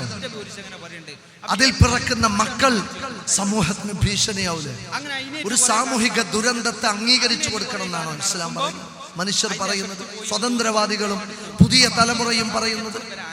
അവരവർ എന്നിട്ട് കടന്നിട്ട് മോങ്ങാണ്. ഒരുത്തന്റെ കൂടെ പ്രണയിച്ച് കടപ്പുറത്ത് പോയി ഇരുന്ന് മാതാപിതാക്കളെ വെല്ലുവിളിച്ച് വിവാഹിതരായി, എന്നിട്ട് കടപ്പുറത്ത് പോയിരുന്നു. അവസാനം എന്താണ്ടായത്? അവളുടെ കഴുത്തിലെ ഷാളിട്ട് മുറുക്കി അവളെ തന്നെ പിടഞ്ഞു മറിക്കുമാറ് ശ്വാസം മുട്ടിച്ചു കൊന്നു. റാഹി റാഹി റാഹി എന്ന കരച്ചിൽ കേരളത്തിന്റെ നെഞ്ചകം തുളച്ച കരച്ചിലാണത്. പോറ്റി വളർത്തിയ മോള് ഏതോ ഒരുത്തന്റെ കൂടെ ഇറങ്ങിപ്പോയപ്പോ അത് വേദനയായി മാറിയ സ്വർഗത്തിലേക്ക് വഴി നടക്കേണ്ട മോള് തെറ്റായ ജീവിതം, ഒരു മിശ്ര വിവാഹം തെരഞ്ഞെടുത്തതിൽ ഒരു ഉപ്പയുടെ വേദനയായിരുന്നു അത്. എന്തേ ഉണ്ടായത്? അതിന്റെ അവസാനത്തിന് എന്താ സംഭവിച്ചത്? കെട്ടുറപ്പ്, സുരക്ഷിതത്വം, ബോണ്ട്, മഹർ, മാതാപിതാക്കള്, വലിയ സാക്ഷികള്, സമൂഹം, ഇതൊക്കെ ഒരു ബോണ്ടും ഒരു കെട്ടുറപ്പുമാണ്. അതൊന്നും വേണ്ടാന്നും പറഞ്ഞിട്ട് ഞങ്ങൾ കണ്ട ജീവിതം നയിച്ചോളാം, ഞങ്ങൾക്ക് തോന്നിയതുപോലെ ജീവിച്ചോളാം എന്ന് പറയുന്നവർ അധികം വാഴുകയില്ല. അവർ കരഞ്ഞിട്ടേ ഉള്ളൂ. മാതാപിതാക്കളെ കണ്ണീര് കുടിപ്പിച്ച് ഏതൊരു മകൻ മകൾ വീട് വിട്ടിറങ്ങിയാലും മാതാപിതാക്കളോട് അനുസരണക്കേട് കാണിച്ചിട്ട് ജീവിതം തേടി പോകുന്ന മക്കൾ അള്ളാഹുവിന്റെ ശാപത്തിന്റെ ഇരകളാണ് എന്നാണ് റസൂൽ സല്ലല്ലാഹു അലൈഹി വസല്ലം പഠിപ്പിച്ചത്. അവരനുഭവിച്ച ടാസ്കിന് വിലയൊന്നും കൊടുക്കാതെ വെറുതെ അങ്ങനെ അവസാനിക്കുന്നതെന്നല്ല ജീവിതം. രക്ഷാനേത്രങ്ങളുമായി കാവലിരുന്നിട്ടുണ്ട്. കൈ വളരുന്നതും കാല് വളരുന്നതും നോക്കി ഒരു ഉമ്മ, ആരാന്റെ ആട്ടും തുപ്പും കേട്ടി അധ്വാനിച്ചിട്ടുണ്ട് ഒരു ഉപ്പ. എന്നിട്ട് ചിറക് മുളച്ചപ്പോ മാതാപിതാക്കളൊക്കെ ശത്രുക്കളായി. എന്നിട്ട് കുടുംബജീവിതം വേണ്ട, ഞങ്ങൾക്ക് തോന്നിയതുപോലെ ജീവിക്കുമെന്ന് പറഞ്ഞ് പ്രതിസന്ധി സൃഷ്ടിക്കുകയാണ്. എന്തേ? വിവാഹം കഴിഞ്ഞാൽ പഠിച്ചൂടെ? ഒരു ഭർത്താവ് കൂടെണ്ടെങ്കിൽ വിദ്യാലയത്തിലേക്ക് അയാൾ കൊണ്ടുപോയി വിടും. നമ്മുടെ ജീവിതത്തിന്റെ വഴിച്ചിലവുകൾ അയാൾ വഹിക്കും. നമ്മുടെ വിഷമങ്ങളിൽ അയാൾ കൂടെ കട്ട സപ്പോർട്ടായിട്ട് നമ്മുടെ ഭർത്താവ് കൂടെ ഉണ്ടാവും, നമ്മുടെ ഭാര്യ കൂടെ ഉണ്ടാകും. അങ്ങനെ ജീവിതാന്ത്യം വരെ പഠനത്തിലൂടെയും പഠനത്തിനപ്പുറത്ത് കരിയേഴ്സ് തിരയുന്നതിലൂടെയും ഒക്കെ ഒരു താങ്ങും തണലുമായി ഒരു ഇണ കൂടെ ഉണ്ടാവുക എന്നതാണ് ഒരു പെണ്ണിന്റെ ഏറ്റവും വലിയ സുരക്ഷിതത്വം. അതുകൊണ്ടാണ് ഒരു പെണ്ണിന്റെ ജീവിതം പുരുഷന്റെ കൈകളിൽ അല്ലാഹു ഭദ്രമാക്കിയത്. ആ ഭദ്രതയുടെ ഭാഗമായിട്ട് അവളോട് ജോലിക്ക് പോയി കോടിക്കണക്കിന് സമ്പാദിച്ച് കൊണ്ടുവന്നിട്ട് മതി എന്നതല്ല. ഒരു മനുഷ്യവംശം നിലനിൽക്കണമെങ്കിൽ ഒരു സ്ത്രീ പ്രസവിക്കണം എന്നത് അനിവാര്യതയാണ്. ഇന്നെന്തേ ഇവിടെ അടുത്ത സംസ്ഥാനത്തിൽ ഒരു വാർത്ത വന്ന് നിങ്ങൾ വായിച്ചില്ലേ? 4 കുട്ടികളെ പ്രസവിക്കുന്നവർക്ക് 30,000 രൂപ, 5 കുട്ടികളെ പ്രസവിക്കുന്നവർക്ക് 50,000 രൂപ. റഷ്യയിലൊക്കെ 2 മക്കളെ പ്രസവിക്കുന്നവർക്ക് ഫ്ലാറ്റ് ആണ് സമ്മാനം. ചൈനയിൽ 3 ദിവസം ജോലിക്ക് വന്നാൽ മതി, ബാക്കി സ്ത്രീകൾ പിന്നെ വീട്ടിലിരുന്നാൽ മതി. എന്നെ മാത്രം എന്തേ എന്നോട് ലിബറലുകൾ, സ്വതന്ത്രവാദികൾ, കുടുംബം വേണ്ട എന്ന് പറഞ്ഞവർ സ്കാൻഡിനേവിയൻ രാഷ്ട്രങ്ങളായി അറിയപ്പെടുന്ന നോർവേയും സ്വീഡനും അടക്കം, ഫ്രാൻസും അതേപോലെ തന്നെ അമേരിക്കയും അടക്കമുള്ള സ്വതന്ത്രവാദികളുടെ ലിബറൽ കൺട്രീസ് എന്നറിയപ്പെടുന്നവർ ഇന്ന് ഡിപ്രഷന്റെ ഗുളിക കുടിച്ചുകൊണ്ടിരിക്കുകയാണ്. ഏറ്റവും കൂടുതൽ മരുന്ന് കയറ്റിയേക്കുന്ന രാജ്യങ്ങളാണത്. കാരണം വാർദ്ധക്യത്തിൽ നോക്കാൻ മക്കളില്ല. തനിക്ക് തന്റെ ഈ വാർദ്ധക്യത്തിന്റെ പ്രയാസങ്ങളിൽ താങ്ങ് പകരാൻ ഒരു പെണ്ണ് കൂടെ ഇല്ല. ഇവരുടെ ജീവിതത്തില് ഇത്രമേൽ വലിയ ജീവിതത്തിന്റെ ആശ്വാസത്തിന്റെയും സമാധാനത്തിന്റെയും ശാന്തിയും സമാധാനവും സ്വസ്ഥതയും മനുഷ്യർക്ക് കിട്ടണമെങ്കിൽ അവർ വിവാഹ ജീവിതത്തിലൂടെ ഉത്തരവാദിത്തങ്ങൾ ഏറ്റെടുത്ത് പരസ്പരം അങ്ങോട്ടും ഇങ്ങോട്ടും താങ്ങും തണലുമായി ജീവിക്കണമെന്ന് പഠിപ്പിച്ച് കുടുംബമെന്ന സ്ഥാപനത്തിലൂടെ മനുഷ്യർക്ക് ജീവിക്കാനുള്ള ഒരു അവസ്ഥയെ അനുഗുണമാക്കി തന്ന റബ്ബിന്റെ ഈ വ്യവസ്ഥയെ വലിച്ചെറിഞ്ഞിട്ടാണ് ഇന്ന് ഈ പറയുന്ന പ്രശ്നങ്ങളൊക്കെ ശ്രദ്ധിച്ചുകൊണ്ടിരിക്കുന്നത്.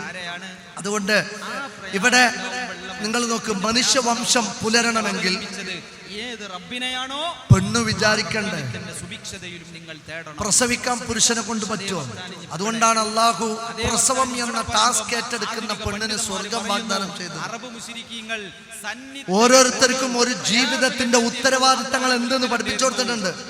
പുരുഷന്മാരോട് പറഞ്ഞു, അർരിജാലു ഖവ്വാമൂന അലൻ നിസാ, പുരുഷന്മാരാണ് സ്ത്രീകൾക്കുമേൽ നിയന്ത്രണാധികാരമുള്ളത്.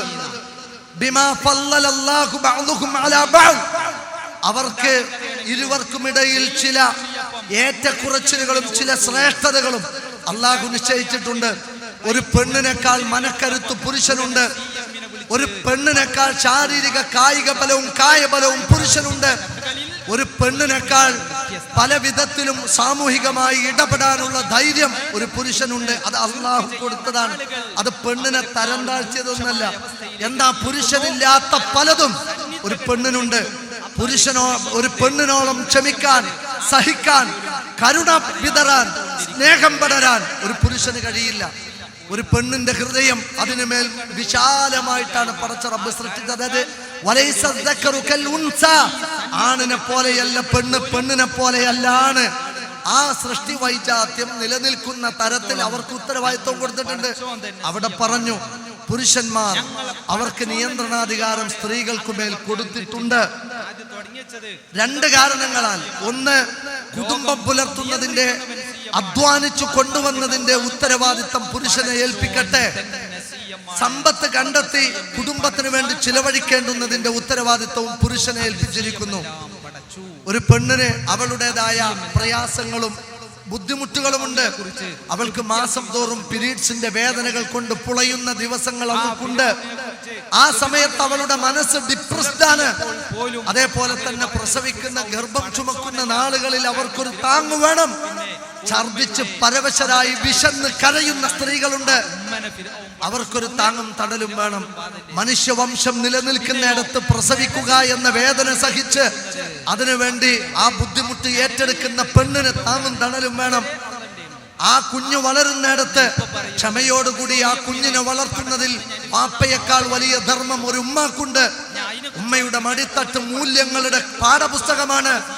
ഉമ്മയുടെ ജീവിതം ഒരു കുഞ്ഞിന്റെ വളർച്ചയിലെ വിവിധങ്ങളായ വികസനവും പുരോഗതിയുമാണ്. അതുകൊണ്ട് ഉമ്മ അവളുടെ ജീവിതത്തിന്റെ ത്യാഗം ഒരു കുട്ടിക്ക് വേണ്ടി സമർപ്പിക്കണം. ഉപ്പ അയാളുടെ കടമയും കടപ്പാടും നിർവഹിച്ചുകൊണ്ട് ഒരു കുടുംബത്തിന് വേണ്ടി കാവലിരിക്കണം. ഈ പരസ്പര പൂരകമായ പാരസ്പര്യത്തിന്റെ പേരാണ് ഇസ്ലാമിൽ കുടുംബജീവിതം എന്ന് പറയുന്നത്. അത് നിർവഹിക്കുമ്പോൾ ഒരു പെണ്ണ് പറയാണ്, എനിക്ക് ജോലി വേണം, കൂലി വേണം, എന്നിട്ട് ഞാൻ കല്യാണം കഴിച്ചോളാം എന്ന ഭാരം അവളെ അള്ളാഹു ഏൽപ്പിച്ചിട്ടില്ല. എന്നാണ്. സ്ത്രീകളിൽ സുരക്ഷിതമായി നിങ്ങളുടെ വീടകങ്ങളിലെ സ്ത്രീകളെ സംരക്ഷിക്കുകയും അവർക്ക് വേണ്ട എല്ലാ ഒത്താശ, നിങ്ങൾ തിന്നുന്നുവെങ്കിൽ അവളും തിന്നണം, നിങ്ങൾ ഉടുക്കുന്നുവെങ്കിൽ അവളും ഉടുക്കണം, നിങ്ങളുടെ എല്ലാ സംരക്ഷണവും അവൾക്ക് കൊടുക്കണമെന്ന് പറഞ്ഞ് ഒരു പെൺജീവിതത്തെ വലിയ ധർമ്മം, മനുഷ്യവംശത്തിന്റെ നിലനിൽപ്പിൽ, ഒരു പൗരനെ വളർത്തുന്നതിൽ, ഒരു മനുഷ്യ കുഞ്ഞിന്റെ വളർച്ചയിൽ ഒരു ഉമ്മയുടെ ധർമ്മം നിറവേറ്റുമ്പോൾ അവളുടെ അതിന് പ്രതിഫലം കൊടുക്കാമെന്ന് അള്ളാഹു പറഞ്ഞു. അതൊന്നും ഞങ്ങൾക്ക് വേണ്ടതാണ്. എന്നിട്ട് പ്രസവിക്കാൻ വയ്യ, കുടുംബജീവിതം വേണ്ട. റസൂൽ സല്ലല്ലാഹു അലൈഹി വസല്ലം പറഞ്ഞു, നിസാഉക്കും മിൻ അഹ്ലിൽ ജന്ന, സ്വർഗം നേടുന്ന സ്ത്രീകൾ ആരാണെന്ന് അറിയാമോ നിങ്ങൾക്ക്? ഒന്ന് കുടുംബ സ്നേഹിയായ പെണ്ണാണ്, കുടുംബത്തിലുള്ളവരെ സ്നേഹിക്കുന്ന, ഭർത്താവിന്റെ ഉമ്മയെ, ഭർത്താവിന്റെ ഉപ്പയെ, സ്വന്തം മാതാപിതാക്കളെ, ഭർത്താവിനെ, അതിൽ പിറന്ന മക്കളെ, ആ കൂട്ടുകുടുംബത്തിലുള്ള ഓരോ കണ്ണിയെയും, ഭർത്താവിന്റെ സഹോദരിയെ അടക്കം സ്നേഹിച്ച്, സ്നേഹം, നിസ്കാരത്തിന് സ്വർഗമുണ്ടെന്ന് നമുക്കറിയാം, നോമ്പിന് സ്വർഗമുണ്ട് എന്ന് നമുക്കറിയാം. പക്ഷെ ഒരു കുടുംബത്തിൽ അങ്ങോട്ടും ഇങ്ങോട്ടും കാണിക്കുന്ന സ്നേഹബന്ധമുണ്ടല്ലോ, വെറുപ്പില്ലാത്ത മനസ്സ്, പകയില്ലാത്ത മനസ്സ്, ഉപദ്രവിക്കാത്ത മനസ്സ്, ശല്യം ചെയ്യാത്ത മനസ്സ്, ഉപദ്രവിക്കാത്ത നാവ്, അസൂയയില്ലാത്ത ഹൃദയം, സ്നേഹം വിളമ്പുന്ന മനസ്സ്, ആ സ്നേഹിക്കുന്നതിന് കൂലി സ്വർഗമാണ് എന്ന് വാഗ്ദാനം ചെയ്ത അല്ലാഹു. രണ്ട് അൽ വലൂദാൻ, പ്രസവിക്കുന്നവർ, പ്രസവിക്കുന്ന സ്ത്രീകൾ, അത് സ്ത്രീകൾക്ക് കിട്ടുന്ന കൂലിയാണ്. എന്തുകൊണ്ട്? 5 നേരം പള്ളിയിൽ പോയ പുരുഷന് നടന്നു പോകുന്നതിന്റെ കൂലി, ഒരു നിസ്കാരത്തിന് 27 ഇരട്ടി നിസ്കാരത്തിന്റെ പ്രതിഫലം. ഒരു ജനാസയിൽ പങ്കെടുത്താൽ ഖീറാത്ത് കണക്കിന് കൂലി, ഒരു ജനാസ നമസ്കരിച്ചാൽ ഖീറാത്ത് കണക്കിന് കൂലി, ഒരു യുദ്ധത്തിൽ പങ്കെടുത്താൽ പുരുഷന്മാർ കൂലികൾ വാരിക്കൂട്ടാൻ. അത്തരം ഒരു സുഹൃതങ്ങളുടെ മേച്ചിൽപ്പുറം പുരുഷന്മാർക്ക് കിട്ടിയപ്പോ ഒരു പെണ്ണ് കുടുംബത്തിൽ മനുഷ്യവംശത്തിന് വേണ്ടി, മക്കൾക്ക് വേണ്ടി എടുക്കുന്ന എഫേർട്ടിന് അള്ളാഹു കൊടുക്കുന്ന കൂലി സ്വർഗമാണ്. അതുകൊണ്ട് പാലൂട്ടുന്ന നന്മ അത് നിഷേധിക്കാൻ കുഞ്ഞുങ്ങൾക്ക് പാടില്ലാത്തതാണ്. അവർക്ക് നല്ല ഒരു മാറിന്റെ ചൂട് മക്കൾക്ക് നിഷേധിക്കാൻ പാടില്ലാത്തതാണ്.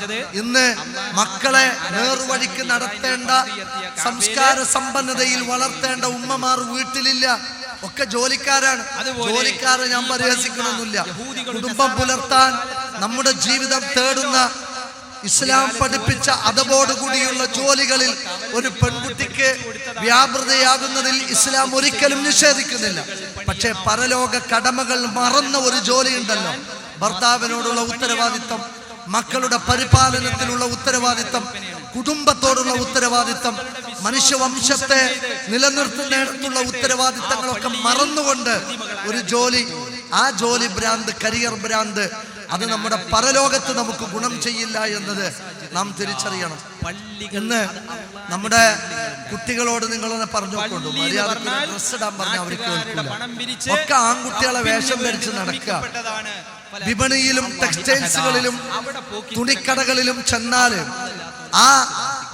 ആ പറയുന്ന കച്ചവടക്കാരും കോർപ്പറേറ്റുകളും തീരുമാനിക്കാണ് നിങ്ങൾ ഏത് വസ്ത്രം ധരിക്കണം. ഒരു ഇസ്ലാമിക വസ്ത്രം തെരഞ്ഞു പോയാൽ കിട്ടുന്നില്ല. എന്നിട്ട് കുട്ടിയൊക്കെ ജീൻസ് പാന്റും ഈ പറയുന്ന ഇത്ര വരെ വരുന്ന ടീഷർട്ടും ഇട്ടിട്ട് കുട്ടികളങ്ങനെ ഡ്രസ്സും വാങ്ങിക്കൊടുത്ത് നടക്കുകയാണ്. ഞാനൊരു ഹദീസ് പറഞ്ഞു, ആ ഹദീസിൽ അള്ളാന്റെ ശാപം പറഞ്ഞ ഹദീസാണ്. അള്ളാഹു ഒരു കാര്യത്തിന് ശാപമുണ്ട് എന്ന് പറഞ്ഞാൽ അത് വൻ പാപമാണ്, അത് മഹാപാപമാണ്. കുല്ലദംബിൻ അൽ കബായിർ, വൻ പാപം എന്ന് പറഞ്ഞാൽ കുല്ലദംബിൻ, എല്ലാ തിന്മകളും വൻ പാപമാണ്. മാ ഖതമഹുല്ലാഹ്, അള്ളാഹു മുദ്രണം ചെയ്തത്, ബിലഅനത്തിൻ, അള്ളാന്റെ ശാപം കൊണ്ട്, ഔ ഗളബിൻ, അള്ളാന്റെ കോപം കൊണ്ട്, ഔ അദാബിൻ, അള്ളാഹുവിന്റെ ശിക്ഷ കൊണ്ട്, ഔ നാർ, അള്ളാഹുവിന്റെ നരകം കൊണ്ട്. നരകമുണ്ട് എന്ന് പറഞ്ഞ ഒരു തെറ്റ്, ശിക്ഷയുണ്ട് എന്ന് പറഞ്ഞ ഒരു തെറ്റ്, ശാപവും കോപവും ഉണ്ട് എന്ന് പറഞ്ഞ ഒരു തെറ്റ് വൻ പാപമാണ്. അങ്ങനെയെങ്കിൽ ഈ ഹദീസിന്റെ അർത്ഥം നാം കേൾക്കേണ്ടതാണ്. അല്ലാഹുവും അല്ലാഹുവിന്റെ റസൂലും ശപിച്ചിരിക്കുന്നു. അൽ മുതശബ്ബിഹാത്തു മിനർ റിജാൽ, പുരുഷന്മാരിൽ നിന്ന് സ്ത്രീകളെ അനുകരിക്കുന്നവരും സ്ത്രീകളുടെ രൂപം സ്വീകരിക്കുന്നവരും പുരുഷന്മാരുടെ രൂപം സ്വീകരിക്കുന്ന സ്ത്രീകളെയും അല്ലാഹുവും റസൂലും ശപിച്ചിരിക്കുന്നു. പുരുഷന്മാരുടെ കോലം കെട്ടുന്ന പെണ്ണ്, അത് വസ്ത്രത്തിലാവട്ടെ, പുരുഷൻ ധരിക്കുന്നത് പോലെയുള്ള ഒരു സർവാംഗീകൃത വസ്ത്രധാരണ രീതി ഒരു പെണ്ണ് സ്വീകരിച്ചാൽ, അതേപോലെ തന്നെ പുരുഷൻ മുടിവെട്ടുന്നത് പോലെ ഒരു പെണ്ണും മുടിവെട്ടി അതും ചെറുതാക്കി ഇങ്ങനെ നടന്ന്, ഇവിടെയുള്ള ആളുകളൊക്കെ അങ്ങനെ ചെയ്യുന്നുണ്ടാവും. പക്ഷെ ഒരു സമൂഹത്തിൽ ഇറങ്ങിയാൽ ആണേതാണ് പെണ്ണേതാണെന്ന് അറിയണം. ആ ഐഡന്റിറ്റിയെ, തന്റെ സ്വന്തം അസ്തിത്വത്തെ നിരാകരിച്ച് ഒരു പുരുഷനോട് സദൃശ്യപ്പെടുന്ന രീതി, വേഷത്തിലാവട്ടെ മറ്റേതെങ്കിലും തരത്തിലാവട്ടെ, ഒരു പെണ്ണ് സ്വീകരിച്ചാൽ അവളെ അള്ളാഹുവും റസൂലും ശപിച്ചിരിക്കുന്നതാണ്. അള്ളാന്റെ ശാപമുണ്ട് എന്ന് പറഞ്ഞാൽ പിന്നെ അത് വൻ പാപമാണ്. ആ തിന്മയിൽ നിന്ന് രക്ഷപ്പെടണമെങ്കിൽ ആ തിന്മ ഉപേക്ഷിക്കുകയും ചെയ്തു പോയതിന്റെ പേരിൽ അള്ളാഹുവിനോട് തൗബ തേടുകയും ചെയ്തെങ്കിലേ ആ തിന്മയിൽ നിന്ന് രക്ഷ കിട്ടുള്ളൂ. അതുകൊണ്ട് നമ്മുടെയൊക്കെ ജീവിതം അള്ളാഹുവിന്റെ വിധിവിലക്കുകൾ പാലിക്കാൻ ബാധ്യസ്ഥരാണ്. ഇതൊക്കെ ചുക്കിച്ചുളിയും ഈ മുടിയൊക്കെ ജരാനരകൾ ബാധിക്കും, എല്ലൊക്കെ നുറുങ്ങും, പല്ലൊക്കെ പൊഴിയും. കുറച്ചും കൂടി കഴിയുമ്പോ ഈ ചോരത്തളപ്പൊക്കെ തീരും, അസുഖങ്ങൾ കാർന്ന് തിന്നും, കൈകാലുകൾ പണിമുടക്കും, കണ്ണിന്റെ കാഴ്ച മുടങ്ങും, കാതിന്റെ കേൾവി മുടങ്ങും.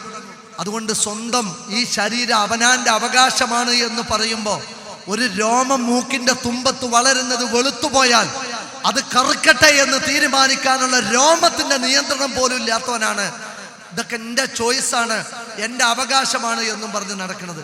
ഇതൊക്കെ പുഴുവരിച്ച് 6 അടി മണ്ണിലേക്ക് എടുത്തു വെക്കുന്ന ഒരു ദിവസം വരാനുണ്ട്. ഇരുട്ടിന്റെ വീട്ടിലേക്ക്, ശിക്ഷയുടെ വീട്ടിലേക്ക്, പുഴുക്കളുടെ വീട്ടിലേക്ക്, ക്ഷുദ്രജീവികളുടെ വീട്ടിലേക്ക്, മീസാങ്കല്ലിന്റെ ചുവട്ടിൽ കൂരാക്കുരുട്ടിൽ ചെയ്തു കൂട്ടിയ കർമ്മങ്ങളെ മാത്രം കണ്ട് പരലോകം വരെ നീണ്ടു നിൽക്കുന്ന നൂറ്റാണ്ടുകളുടെ വാസം ബർസഖിന്റെ ലോകത്ത് വരാനുണ്ട്. അതുകൊണ്ട് അള്ളാഹുവിന്റെ കൽപ്പനകളെ വെല്ലുവിളിച്ച് അള്ളാഹിന്റെ മതത്തെ വെല്ലുവിളിക്കുന്ന ഒരു ജീവിത രീതി നമ്മളോ നമ്മളുടെ മക്കൾക്കോ ഉണ്ടാവാൻ പാടില്ല എന്നത് ഇസ്ലാം പഠിപ്പിക്കുന്ന ഒരു ധാർമ്മികതയുടെ സന്ദേശമാണ്. അപ്പൊ നിങ്ങൾ നോക്ക്, എല്ലാം വലിച്ചെറിഞ്ഞ മനുഷ്യന്മാർ ഒക്കെ പ്രതിസന്ധി. പ്രത്യേകിച്ച് ഞാൻ കണ്ണൂർക്കാരെ വഴക്ക് പറയണമെന്നൊന്നും വിചാരിക്കരുത്. കണ്ണൂരാവട്ടെ, കാസർഗോഡാവട്ടെ, കുറച്ചൊക്കെ കോഴിക്കോടാവട്ടെ, ദുബായിൽ നിന്നും ഗൾഫിൽ നിന്നൊക്കെ കുറച്ച് പൈസ ഇങ്ങനെ ഒഴുകി വന്നപ്പോൾ ഇതെന്താ കാണിക്കേണ്ടതെന്ന് അറിയാതെ എല്ലാ ധൂർത്തും ഈ സാമ്പത്തിക തിന്മകളും ചെയ്യുന്ന ഒരു പ്രവണത സമൂഹത്തിൽ വർദ്ധിച്ചുകൊണ്ടിരിക്കുകയാണ്. കല്യാണമൊക്കെ വളരെ മോശമായ രൂപത്തിലാണ്. ഒരു പുണ്യല്ലേ അത്, ദീനിന്റെ പകുതി എന്ന് പറഞ്ഞ ഏറ്റവും ലളിതമായ നിക്കാഹാണ് അള്ളാഹു ഏറ്റവും ഇഷ്ടപ്പെടുന്ന നിക്കാഹ് എന്നും ഏറ്റവും നന്മയുള്ള നിക്കാഹ് എന്നും പഠിപ്പിച്ചിട്ട് അതൊക്കെ ശവപ്പെട്ടിയിൽ വരൻ, JCBയിൽ വരൻ, ക്ലോസറ്റിൽ വരൻ, ക്ലോസറ്റിന്റെ രൂപത്തിലും കാഷ്ടത്തിന്റെ രൂപത്തിലും അടക്കം കേക്ക് ഉണ്ടാക്കിയിട്ട് അതടക്കം വിതരണം ചെയ്ത് എന്തെല്ലാം തോന്നിവാസങ്ങളും ധൂർത്തുമാണ്. പടച്ച റബ്ബ് വിശന്നു പൊരിയുന്ന മക്കളുണ്ട്, വിശന്നു പൊരിയുന്ന മക്കൾ. അവരുടെ ആഹാരമായി കൊടുക്കേണ്ട പണം കുറച്ച് പൈസ അധികം വന്നപ്പോൾ സമൂഹത്തിൽ കാണിച്ചു കൂട്ടേണ്ട ദുർനടപ്പും തോന്നിയാസം എന്താണെന്നും ആർക്കും തിരിയാത്ത രൂപത്തിലാണ് കല്യാണങ്ങളൊക്കെ പൊടിക്കുന്നത്. തലേ ദിവസം കല്യാണം, ആളുകൾക്ക് തിന്നു തീരാൻ പറ്റാത്ത അത്ര ഭക്ഷണം, എന്നിട്ട് പിന്നീട് അത് കേടുവന്നിട്ട് കൊണ്ടുപോയി കുഴിച്ചു മൂടുന്ന ധിക്കാരമൊക്കെ ഉണ്ടല്ലോ. അൽഹാകുമുത് തകാസുർ ഹത്താ സുർതുമുൽ മഖാബിർ. ഖബറെത്തുന്നത് വരെ മാത്രമേ നിങ്ങൾ ഈ തോന്നിവാസവും അതേപോലെ തന്നെ പെരുമ നടിക്കലും കാണിക്കൊള്ളൂ എന്ന് അള്ളാഹു ശക്തമായി താക്കീത് ചെയ്തിട്ടുണ്ട്.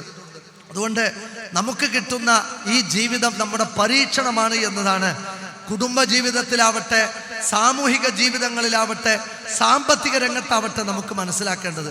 മോഷ്ടിക്കുന്നവർ, തട്ടിപ്പറിക്കുന്നവർ, ചൂഷണം ചെയ്യുന്നവർ, അളവിലും തൂക്കത്തിലും കൃത്രിമം കാണിക്കുന്നവർ, ചതിയും വഞ്ചനയും കുത്തിത്തിരിപ്പും കാണിക്കുന്ന ആളുകളുണ്ട്. ബിസിനസ് പാർട്ട്ണറെ വഞ്ചിച്ചുകൊണ്ട് സമ്പത്ത് കൊള്ളയടിക്കുന്നവർ.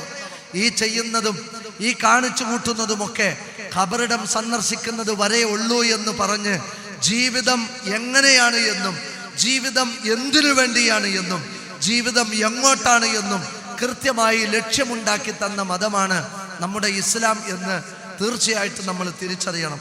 അള്ളാഹു ഖുർആനിലെ സൂറത്തു ആലി ഇംറാനിൽ ജീവിതത്തെയും ജീവിതത്തിന്റെ ലക്ഷ്യത്തെയും മനോഹരമായി വർണ്ണിച്ചിട്ടുണ്ട്. മനുഷ്യ, കുല്ലു നഫ്സിൻ ദാഇഖത്തുൽ മൗത്ത്, എല്ലാ ആത്മാവും മരണം രുചിക്കുക തന്നെ ചെയ്യും. എല്ലാവരും മരിക്കേണ്ടി വരും. ഇതിലൊരു നിരീശ്വരവാദിക്കും പക്ഷാന്തരമില്ല, ഒരു ബഹുദൈവ വിശ്വാസിക്കും പക്ഷാന്തരമില്ല, ഏത് മതക്കാരനും ഒരു തർക്കമില്ല. മരിക്കും എന്ന കാര്യം സത്യമാണ്. ഒരു ദിവസം ആയുസ് ഞെട്ടറ്റ് നമ്മളും പിടയും. കല്ലാ ഇദാ ബലഗത്തി തറാഖിയ. തർഖുവ എന്ന് പറഞ്ഞാൽ ഈ ഏറ്റവും മുകളിൽ കാണുന്ന എല്ലിനാണ് അറബിയിൽ തർഖുവ എന്ന് പറയാം. ഇതിന്റെ ബഹുവചന രൂപമാണ് തറാഖി. അതായത് കഴുത്തിന്റെ ഏറ്റവും മുകളിലെ എല്ല്. ഈ എല്ലിൽ മനുഷ്യന്റെ മരണം വന്നെത്തുന്ന ഒരു ദിവസം വരാനുണ്ട് എന്നാണ് ഡബ്ബടെ. അതാണ് റസൂലുള്ള പറഞ്ഞത്, ഗർഗറ ശബ്ദം മുഴങ്ങുന്നു. ഗർഗറ ശബ്ദം അത് ആത്മാവ് തൊണ്ടക്കുഴിയിലെത്തുന്ന സമയമാണ്. ആ സ്പോട്ട് വരെ പഠിപ്പിച്ച മതമാണ് ഇസ്ലാം. അവിടെ എത്തി മനുഷ്യൻ പിടയുന്ന ഒരു ദിവസം. അന്ന് അള്ളാഹു പറഞ്ഞെന്താണെന്നറിയോ? വൈന്നമാ തുവഫൗന ഉജൂറക്കും യൗമൽ ഖിയാമ. ഭൂമി ലോകത്ത് ചെയ്തതിന് മുഴുവൻ നിങ്ങൾക്ക് ശിക്ഷയായാലും രക്ഷയായാലും ഒരു വിധി നാൾ, ഒരു നീതിയുടെ ലോകം നാളെ പരലോകത്ത് വരാനുണ്ട് എന്നാണ്. നമ്മളെല്ലാവരും ഉടുതുണി പോലുമില്ലാതെ, കാലിൽ ചെരുപ്പില്ലാതെ, ലിംഗച്ഛേദം സംഭവിച്ചവരായി അള്ളാഹുവിന്റെ കോടതിയിൽ മനുഷ്യ മക്കൾ മുഴുവൻ ഒരുമിച്ച് കൂട്ടപ്പെടുന്ന ഒരു ദിവസം വരാനുണ്ട്. അന്ന് പലസ്തീനിലെ ജനതയ്ക്ക് നീതി കിട്ടും. അന്ന് പലസ്തീനിൽ മരണപ്പെട്ടു പോയ കുഞ്ഞുങ്ങൾക്ക് നീതി കിട്ടും. അന്ന് ഉയ്ഗൂറിലെ പാവപ്പെട്ട കുഞ്ഞുങ്ങൾക്ക് നീതി കിട്ടും. അന്ന് ഉയ്ഗൂർ മുസ്ലിമീങ്ങൾക്ക് നീതി കിട്ടും. അന്ന് ചെച്ചനിയൻ മുസ്ലിമീങ്ങൾക്ക് നീതി കിട്ടും. അന്ന് ബോസ്നിയൻ മുസ്ലിമീങ്ങൾക്ക് നീതി കിട്ടും. അന്ന് റോഹിംഗ്യൻ മുസ്ലിമീങ്ങൾക്ക് നീതി കിട്ടും. പച്ചക്ക് മനുഷ്യ മക്കളെ മതത്തിന്റെ പേരിൽ കരിച്ചു കളഞ്ഞ് കൊലപാതകത്തിനും കൊലക്കത്തിക്കും ഇരയായ സമൂഹത്തിലെ നിരപരാധികൾക്ക്, പീഡിതർക്ക് അന്ന് നീതി കിട്ടും. ഉമ്മയുടെ ചാരത്ത് ഒട്ടിച്ചേർന്ന് കിടന്ന ചാന്ദിനി മോൾക്ക് അന്ന് നീതി കിട്ടും. ട്രെയിനിൽ വെച്ച് പിച്ച് ചീന്തപ്പെട്ട സൗമ്യ മോൾക്ക് അന്ന് നീതി കിട്ടും. കടൽ തീരത്ത് വെച്ച് കൊല ചെയ്യപ്പെട്ട പെൺകുട്ടികൾക്ക് അന്ന് നീതി കിട്ടും. ജീവിതത്തിൽ ആരൊക്കെ എന്തൊക്കെ ക്രൂരത ചെയ്തിട്ടുണ്ടോ, ആരൊക്കെ എന്തൊക്കെ തിന്മകൾ ചെയ്തിട്ടുണ്ടോ, ആ തിന്മകളൊക്കെ ചെയ്തതിന്റെ പേരിൽ പരലോകത്ത് പടച്ചോന്റെ കോടതിയിൽ മനുഷ്യ മക്കളെ ഒരുമിച്ച് കൂട്ടുമെന്നത് അള്ളാഹു ഓർമ്മപ്പെടുത്തിയതാണ്. ഇതാ സുഖ്നാഹു, ഒരു പ്രദേശത്തേക്ക് നാം മേഘക്കൂട്ടങ്ങളെ കൊണ്ടുവരും. മരിച്ചു കിടക്കുന്ന ഭൂമിയെ സസ്യലതാദികൾ കൊണ്ട് ഞാൻ മുളപ്പിക്കും. കദാലിക്കൽ ഖുറൂജ്, ഇതുപോലെ ഈ പ്രതിഭാസം നിങ്ങൾ കാണുന്നില്ലേ? മരിച്ച് തരിശായ ഭൂമിയെ, മച്ചിയായ ഭൂമിയെ മഴവെള്ളം കൊണ്ട് ഊർവരമാക്കുന്ന റബ്ബിന്റെ അത്ഭുത ക്രിയ നിങ്ങൾ കണ്ടിട്ടില്ലേ? ഇതേപോലെ മനുഷ്യരെ മുഴുവൻ സെമിത്തേരികളിൽ നിന്നും, ശവപ്പറമ്പുകളിൽ നിന്നും, ശ്മശാന ഭൂമികളിൽ നിന്നും എഴുന്നേൽപ്പിച്ച് കൊണ്ടുവരും എന്നത്, അതിന് പടച്ച റബ്ബ് കഴിവുള്ളവനാണ് എന്ന് അള്ളാഹു തന്നെ പറഞ്ഞത് നമുക്ക് കാണാൻ സാധിക്കും. വിരൽ തുമ്പുകളെ ഇത്രമേൽ ഇതാ ലാ ഉഖ്സിമു ബിയൗമിൽ ഖിയാമ, മനുഷ്യ മക്കളെ മുഴുവൻ ഉയർത്തെഴുന്നേൽപ്പിക്കുന്നത് തന്നെയാണ് സത്യം. അന്ന് ബലാ ഖാദിരീന അലാ നുസവിയ ബനാന, മനുഷ്യന്റെ ഫിംഗർ പ്രിന്റുകളെ, ഇത്ര 840 കോടി മനുഷ്യരുടെ വിരൽ തുമ്പറ്റങ്ങളെ ഇത്രമേൽ വലിയ ഒരു അടയാളമായി അതിനെ വരക്കാൻ കഴിവുള്ള റബ്ബാണ് പറയുന്നത്, പരലോകം എന്ന് പറയുന്ന ഒരു കോടതി നിങ്ങൾക്ക് വരാനുണ്ട് എന്ന്. ഒരായുസ് മുഴുവൻ നന്മക്ക് വേണ്ടി ഒഴിഞ്ഞു വെച്ചവർക്ക് പ്രതിഫലം കിട്ടുന്ന കോടതി. മനുഷ്യ മക്കളെ കൊന്നുകൂട്ടിയ ശവക്കൂനക്ക് മുകളിൽ അധികാരത്തിന്റെ കസേരയിലിരുന്ന് പൊട്ടിച്ചിരിച്ച രാജാക്കന്മാരെ പിടിച്ചു ശിക്ഷിക്കുന്ന കോടതി. ആൾക്കൂട്ട അക്രമങ്ങളിലൂടെ നിരപരാധികളായ മനുഷ്യരെ കൊന്നൊടുക്കുന്നവർ അഭിമുഖീകരിക്കേണ്ടി വരുന്ന പ്രതിസന്ധി. പാവപ്പെട്ട പെൺകുട്ടികളെ കൂട്ടം കൂട്ടമായി ബലാത്സംഗം ചെയ്ത നരാധമന്മാരെ പിടിച്ചു കെട്ടുന്ന കോടതി നാളെ പരലോകത്ത് വരാനുണ്ട് എന്നതാണ്. അതുകൊണ്ട് നിങ്ങളെയൊക്കെ വെറുതെ വിടുമെന്ന് നിങ്ങൾ വിചാരിക്കേണ്ടതില്ല എന്ന താക്കീതിന്റെ ചാട്ടുളി ചിന്തിക്കുന്ന മനുഷ്യരുടെ നെഞ്ചും കൂടി തുളച്ചു കയറുമാറ് അള്ളാഹു ഓർമ്മപ്പെടുത്തിയിട്ടുണ്ട്. അന്ന് ഏത് അബദ്ധസഞ്ചാരത്തിനും അള്ളാഹുവിന്റെ മുമ്പിൽ മറുപടി പറയേണ്ടി വരും. കുടുംബത്തെ തകർത്തവർ, ധാർമ്മികതയെ തകർത്തവർ, പെൺകുട്ടികളെ വ്യഭിചാരിണികളാക്കി മാറ്റിയവർ, ആൺകുട്ടികളെ വഴിപിഴപ്പിച്ചവർ അള്ളാഹുവിന്റെ കോടതിയിലെത്തും.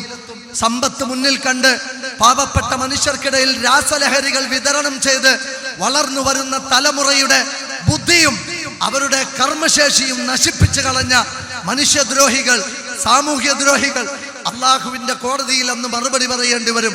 ഭർത്താവ് അറിയാത്ത അബദ്ധസഞ്ചാരത്തിന്റെ അടുക്കളവാതിലുകൾ തുറന്നുകൊടുത്ത് പവിത്രമായ കെട്ടുബന്ധത്തിൽ ചതിയും വഞ്ചനയും നിറച്ചവർ അന്ന് അല്ലാഹുവിന്റെ കോടതിയിൽ മറുപടി പറയേണ്ടി വരും. തന്റെ കുഞ്ഞുങ്ങളെയും ചേർത്ത് പിടിച്ച് കരയുന്ന പ്രിയപ്പെട്ട പ്രാണപ്രേയസിയായ സഹധർമ്മിണിയെ വഞ്ചിച്ച് പരസ്ത്രീകളുമായി അഭിഹിതത്തിൽ ഏർപ്പെടുന്നവർ അന്ന് മറുപടി പറയേണ്ടി വരും. മോഷണം നടത്തി തട്ടിപ്പറിച്ച് മനുഷ്യരുടെ അവകാശങ്ങളെ കവർന്നെടുത്തവർ ആ പരലോക കോടതിയിൽ മറുപടി പറയേണ്ടി വരും. അതുകൊണ്ടാണ് ഇസ്ലാമികത ധാർമ്മികതയുടെ വളക്കൂറിലൂടെ നമ്മളെ മുന്നോട്ട് കൊണ്ടുപോയത്. ഇപ്പോഴത്തെ പെൺകുട്ടികൾക്ക് തുള്ളലും ചാടലും കുറച്ച് കൂടുതലാണ്. ചെറുപ്പത്തിൽ കൊടുത്തത് റബ്ബർ പാലല്ല, മുലപ്പാലാണ്. ഈ രൂപത്തിൽ ആരെങ്കിലും ഒരു മ്യൂസിക് ഇട്ട് നമ്മുടെ മുമ്പിൽ എന്തെങ്കിലും ഒരു പാട്ടും ഡിജിറ്റൽ ശബ്ദത്തിനനുസരിച്ച് സിനിമാ പാട്ടുകൾ എന്ന് പറഞ്ഞാൽ ഏതാ പാട്ട്? വ്യഭിചാരത്തെ പ്രോത്സാഹിപ്പിക്കുന്ന പാട്ട്. ഡാഡി മമ്മിയും വീട്ടിലില്ല, തോന്നിയാസം ചെയ്യാൻ വാ എന്ന് പറയുന്ന പാട്ട്.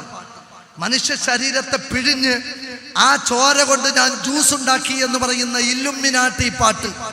കൊലപാതകത്തെ പ്രോത്സാഹിപ്പിക്കുന്ന പാട്ട്, പ്രണയത്തെ പ്രോത്സാഹിപ്പിക്കുന്ന പാട്ട്, അഭിഹിതങ്ങളെ പ്രോത്സാഹിപ്പിക്കുന്ന പാട്ട്. ഈ പാട്ടിനൊരു മുസ്ലിമിനും മുസ്ലിമത്തിനും തുള്ളിച്ചാടാൻ കഴിയോ? ഈ ദുർവൃത്തികളും ദുഷിച്ച ആശയങ്ങളും ലൈസൽ മുഅ്മിനു ബിത്വആനിൻ വലൽ ലആനിൻ വലൽ ഫാഹിശി വലൽ ബദി. ഒരു സത്യവിശ്വാസിനിക്കും ഒരിക്കലും അശ്ലീലതയെ പ്രചരിപ്പിക്കുവാനോ അശ്ലീലതയെ പ്രോത്സാഹിപ്പിക്കുവാനോ കഴിയില്ല എന്നാണ് റസൂൽ സല്ലല്ലാഹു അലൈഹി വസല്ലം പറഞ്ഞത്. ബിൽ ഫാഹിഷ് എന്നാൽ ലൈംഗിക തിന്മകളെ എങ്ങനെ ഒരു സത്യവിശ്വാസിക്ക് പ്രൊമോട്ട് ചെയ്യാൻ കഴിയും? എന്നിട്ട് ഈ ലൈംഗികമായ ആശയങ്ങളും വൃത്തികേടുകളും അഭിഹിതങ്ങളും അതിനനുസരിച്ച് തുള്ളിച്ചാടുകയും ഡാൻസും നൃത്തമാടുകയും ചെയ്യാം. മ്യൂസിക് കേൾക്കുക, അതിനെ പ്രോത്സാഹിപ്പിക്കുക. ഈ മ്യൂസിക് ഒരു ഏറ്റവും വലിയ പ്രതിസന്ധി ഞാൻ വളരെ ചുരുങ്ങിയ വാക്കിൽ ചിന്തിക്കുന്നവർക്ക് വേണ്ടി പറയാൻ, ഏത് കാതുകളാണോ മ്യൂസിക് കേൾക്കുന്നത്, മ്യൂസിക് ഇസ്ലാം ഹറാമാണ് എന്ന് പറഞ്ഞ നിരവധി വചനങ്ങൾ നമുക്ക് കാണാം. അത് തിന്മയാണ് എന്ന് വ്യഭിചാരത്തോടൊപ്പം ചേർത്ത് പറഞ്ഞ, മദ്യപാനത്തോടൊപ്പം ചേർത്ത് പറഞ്ഞ തിരുമൊഴികൾ നമുക്ക് കാണാം. ആ മ്യൂസിക്കിന്റെ ലഹരിയിൽ ആരാണോ മതിമറക്കുന്നത് അവരനുഭവിക്കേണ്ടി വരുന്ന 3 പ്രതിസന്ധി. ഒന്ന്, അവർ ഗഫലത്തുൽ ഹയാത്തിലാണ്. പരലോകമുണ്ട്, പടച്ചോനുണ്ട്, മരണമുണ്ട്, അള്ളാന്റെ വിചാരണുണ്ട് എന്ന ചിന്ത കിട്ടാത്ത വിധത്തിൽ അവരുടെ മനസ്സ് അശ്രദ്ധമായി പോകും. 2, ഒരു മരണവാർത്ത കേട്ടാലും ഒരു ഖുത്ബ കേട്ടാലും ഒരു പ്രസംഗം കേട്ടാലും നന്നാവാൻ കഴിയാത്ത വിധത്തിലുള്ള കടുത്ത മനസ്സ് മ്യൂസിക് കേൾക്കുന്നവരുടെ ദുരന്ത ഫലമാണ്. 3, അള്ളാഹു നൽകിയ ഖുർആനും മ്യൂസിക്കും ഒരു ഹൃദയത്തിൽ ഒരുമിച്ച് ചേരൂല. അതുകൊണ്ട് ജീവിതത്തിലെ ഏറ്റവും വലിയ പ്രതിസന്ധിയാണ് സിനിമ കാണുക, മ്യൂസിക്കുകൾ കേൾക്കുക, ലൈംഗിക തിന്മകൾ കാണുക, പോൺ സൈറ്റുകളിലേക്ക് കണ്ണോടിക്കുക എന്നുള്ളത്. സ്വന്തം ജീവിതത്തെ പരലോക ഭയമില്ലാത്ത പ്രതിസന്ധിയിലേക്ക്, മനസ്സ് കടുത്തു പോകുന്ന തിന്മയിലേക്ക് നാം കൊണ്ടുപോവാൻ പാടില്ല. ഇബ്നു ഖയ്യിമുൽ ജൗസി റഹ്മഹുല്ലാ പറഞ്ഞില്ലേ, അഷദ്ദുൽ അദാബ് മിനല്ലാഹി ഫിദ് ദുനിയ, ദുനിയാവിൽ ഒരു മനുഷ്യന് ഭൗതിക ലോകത്ത് കിട്ടുന്ന ഏറ്റവും കടുത്ത ശിക്ഷ അൽ ഖൽബുൽ ഖാസി, കടുത്തുപോയ ഹൃദയമാണ്. ഹൃദയം കടുക്കാൻ സിനിമകൾ കാരണമാകും, കോമഡികൾ കാരണമാകും. റസൂലുള്ളാഹി പറഞ്ഞില്ലേ, ലാ തുക്സിറുൽ ലഹ്ക, നിന്റെ ജീവിതത്തിൽ നീ കോമഡിയുടെ മുഹൂർത്തങ്ങൾ അധികരിപ്പിക്കരുത്. ഫഇന്നൽ ലഹ്ക തുമീതുൽ ഖൽബ്, ഈ രസക്കാഴ്ചകൾ, ഫലിത കാഴ്ചകൾ നിന്റെ ഹൃദയത്തെ, നിന്റെ ഖൽബിലെ ഈമാനിനെ കൊന്നുകളയുമെന്നാണ്. അതുകൊണ്ട് സ്വന്തം പരലോക പ്രതിസന്ധിയിലാക്കി ഈ താൽക്കാലിക ആസ്വാദനങ്ങളെ അതിൽ നമ്മൾ മതിമറക്കാൻ പാടില്ല എന്നത് ഗൗരവത്തോടുകൂടി ഓർമ്മപ്പെടുത്തുകയാണ്. തിന്മക്ക് മാത്രമല്ല ആസ്വാദനമുള്ളത്, നന്മക്ക് ആസ്വാദനമുണ്ട്. ഒന്ന് നിസ്കരിച്ചു നോക്ക്, ഒന്ന് നോമ്പ് നോറ്റു നോക്ക്, ഒന്ന് ഖുർആൻ കേട്ടു നോക്ക്, ഒന്ന് ഖുർആനിന്റെ ക്ലാസ്സിൽ വന്നിരുന്ന് നോക്ക്. അപ്പോൾ കാണാം നന്മയുടെ രുചിയും അതിൻ്റെ ആസ്വാദനവും. അത് റബ്ബിൽ നിന്നുള്ളതാണ്, മറ്റത് പിശാചിൽ നിന്നുള്ളതാണ്. അതുകൊണ്ട് രാവും പകലും മനുഷ്യ മക്കളെ നരകത്തിലേക്ക് നയിക്കുന്ന പിശാചിന്റെ കാലടികളെ പിന്തുടരാതിരിക്കാനുള്ള ജാഗ്രതയും വിവേകവും നമ്മുടെ ജീവിതത്തിൽ നമുക്കുണ്ടാവണമെന്ന് ഓർമ്മപ്പെടുത്തുകയാണ്. അതുകൊണ്ട് സോഷ്യൽ മീഡിയക്കപ്പുറം ഉമ്മയുടെ മുഖത്തേക്കൊന്ന് നോക്കി, മക്കളുടെ മുഖത്തേക്കൊന്ന് നോക്കി, അവരുടെ വിഷമങ്ങളൊന്ന് വായിച്ച് അവരോടൊപ്പം കളിച്ചിരിയുമായി നമ്മുടെ വീടുകളെ കൂടുതൽ സന്തോഷപൂർവ്വമാക്കാൻ ഓരോരുത്തർക്കും സാധിക്കണമെന്നാണ് എനിക്ക് ഓർമ്മപ്പെടുത്താനുള്ളത്. അതേപോലെ തന്നെ എല്ലാ രംഗത്തും ജീവിതത്തിന്റെ എല്ലാ രംഗത്തും ഞാൻ എൻ്റെ റബ്ബിന്റെ കൽപ്പന പാലിക്കുന്നു എന്ന് ഉറപ്പുവരുത്താം. ഞാനിതാ ജീവിതത്തിന്റെ ലക്ഷ്യം, അതിന്റെ കർമ്മമണ്ഡലം ഒരു വചനത്തിലൂടെ അള്ളാഹു പഠിപ്പിച്ചത് ഓർമ്മപ്പെടുത്തുകയാണ്. മൻ അമില സ്വാലിഹ, ആര് സൽക്കർമ്മം ചെയ്തുവോ, എത്ര നിസ്സാരമാണെങ്കിലും, മിൻ ദക്കരിൻ ഔ ഉൻസ, ആണാവട്ടെ പെണ്ണാവട്ടെ, സൽക്കർമ്മം ചെയ്താൽ മതി. ഫലനുഹയ്യന്നഹു ഹയാത്തൻ ത്വയ്യിബ. ഇതല്ലേ ഞാൻ നേരത്തെ പറഞ്ഞ ദാർശനികന്മാരും എഴുത്തുകാരും പറഞ്ഞ ജീവിതത്തിന്റെ ലക്ഷ്യം. ഏറ്റവും നല്ല ഒരു ലൈഫ് അള്ളാഹു ഇഹലോകത്തും ബർസഖിലും നാളെ പരലോകത്തും തരാമെന്ന് വാഗ്ദാനം ചെയ്തിട്ടുണ്ട്. നന്മ ചെയ്താൽ മതി. നന്മ ചെയ്താൽ, അള്ളാഹു റസൂലും നന്മയെന്ന് പറഞ്ഞ കാര്യങ്ങൾ ചെയ്യാൻ നമ്മൾ തയ്യാറായാൽ ഏറ്റവും വിശിഷ്ടമായ ഒരു ജീവിതം അള്ളാഹു നമുക്ക് നൽകും. വലനജ്സിയന്നഹും ബിഅഹ്സനി മാ കാനൂ യഅമലൂ അജ്റഹും, അവരുടെ കൂലി ഏറ്റവും നല്ല രൂപത്തിൽ അള്ളാഹു നമുക്ക് നൽകും. അതുകൊണ്ട് അള്ളാഹുവിന്റെ ഈ വാഗ്ദാനത്തെ, സ്വർഗമെന്ന വാഗ്ദാനത്തെ സത്യപ്പെടുത്തി നമുക്ക് മുന്നോട്ട് പോവാൻ കഴിയണം. പാലാറുകളും തേനാറുകളുമുള്ള ഹൂറുല്ലീങ്ങളെ കൊണ്ട് സജ്ജമാക്കപ്പെട്ട കണ്ണഞ്ചിപ്പിക്കുന്ന സൗഭാഗ്യങ്ങളുടെ നിലവറ, പരവർണ്ണാങ്കിത ചാരുമഞ്ചങ്ങളിൽ, രാജകീയ പ്രൗഢിയിൽ മനുഷ്യർ സുഖലോലുപതയുടെ സോപാനത്തിൽ ജീവിക്കുന്ന, ജീവിതത്തിന്റെ മുഴുവൻ സ്വപ്നങ്ങളും സാക്ഷാത്കരിക്കുന്ന സ്വർഗഭവനം വാഗ്ദാനം ചെയ്യുന്നത് നമ്മുടെ അള്ളാഹുവാണ്. അത് വാഗ്ദാനം ചെയ്യാൻ ഇവർക്ക് കഴിയില്ല. ലിബറലുകൾ തരുന്ന ജീവിതം രോഗത്തിന്റെ വാഗ്ദാനങ്ങളാണ്, അസുഖത്തിന്റെ വാഗ്ദാനങ്ങളാണ്, നാശത്തിന്റെ വാഗ്ദാനങ്ങളാണ്. പടച്ച റബ്ബിന്റെ വാഗ്ദാനം മനുഷ്യ സ്വപ്നങ്ങളുടെ സാക്ഷാത്കാരത്തിന്റെ വാഗ്ദാനങ്ങളാണ്. സ്വപ്നങ്ങളുടെ പൂവണിയുന്ന ജീവിതത്തിന്റെ വാഗ്ദാനമാണ്.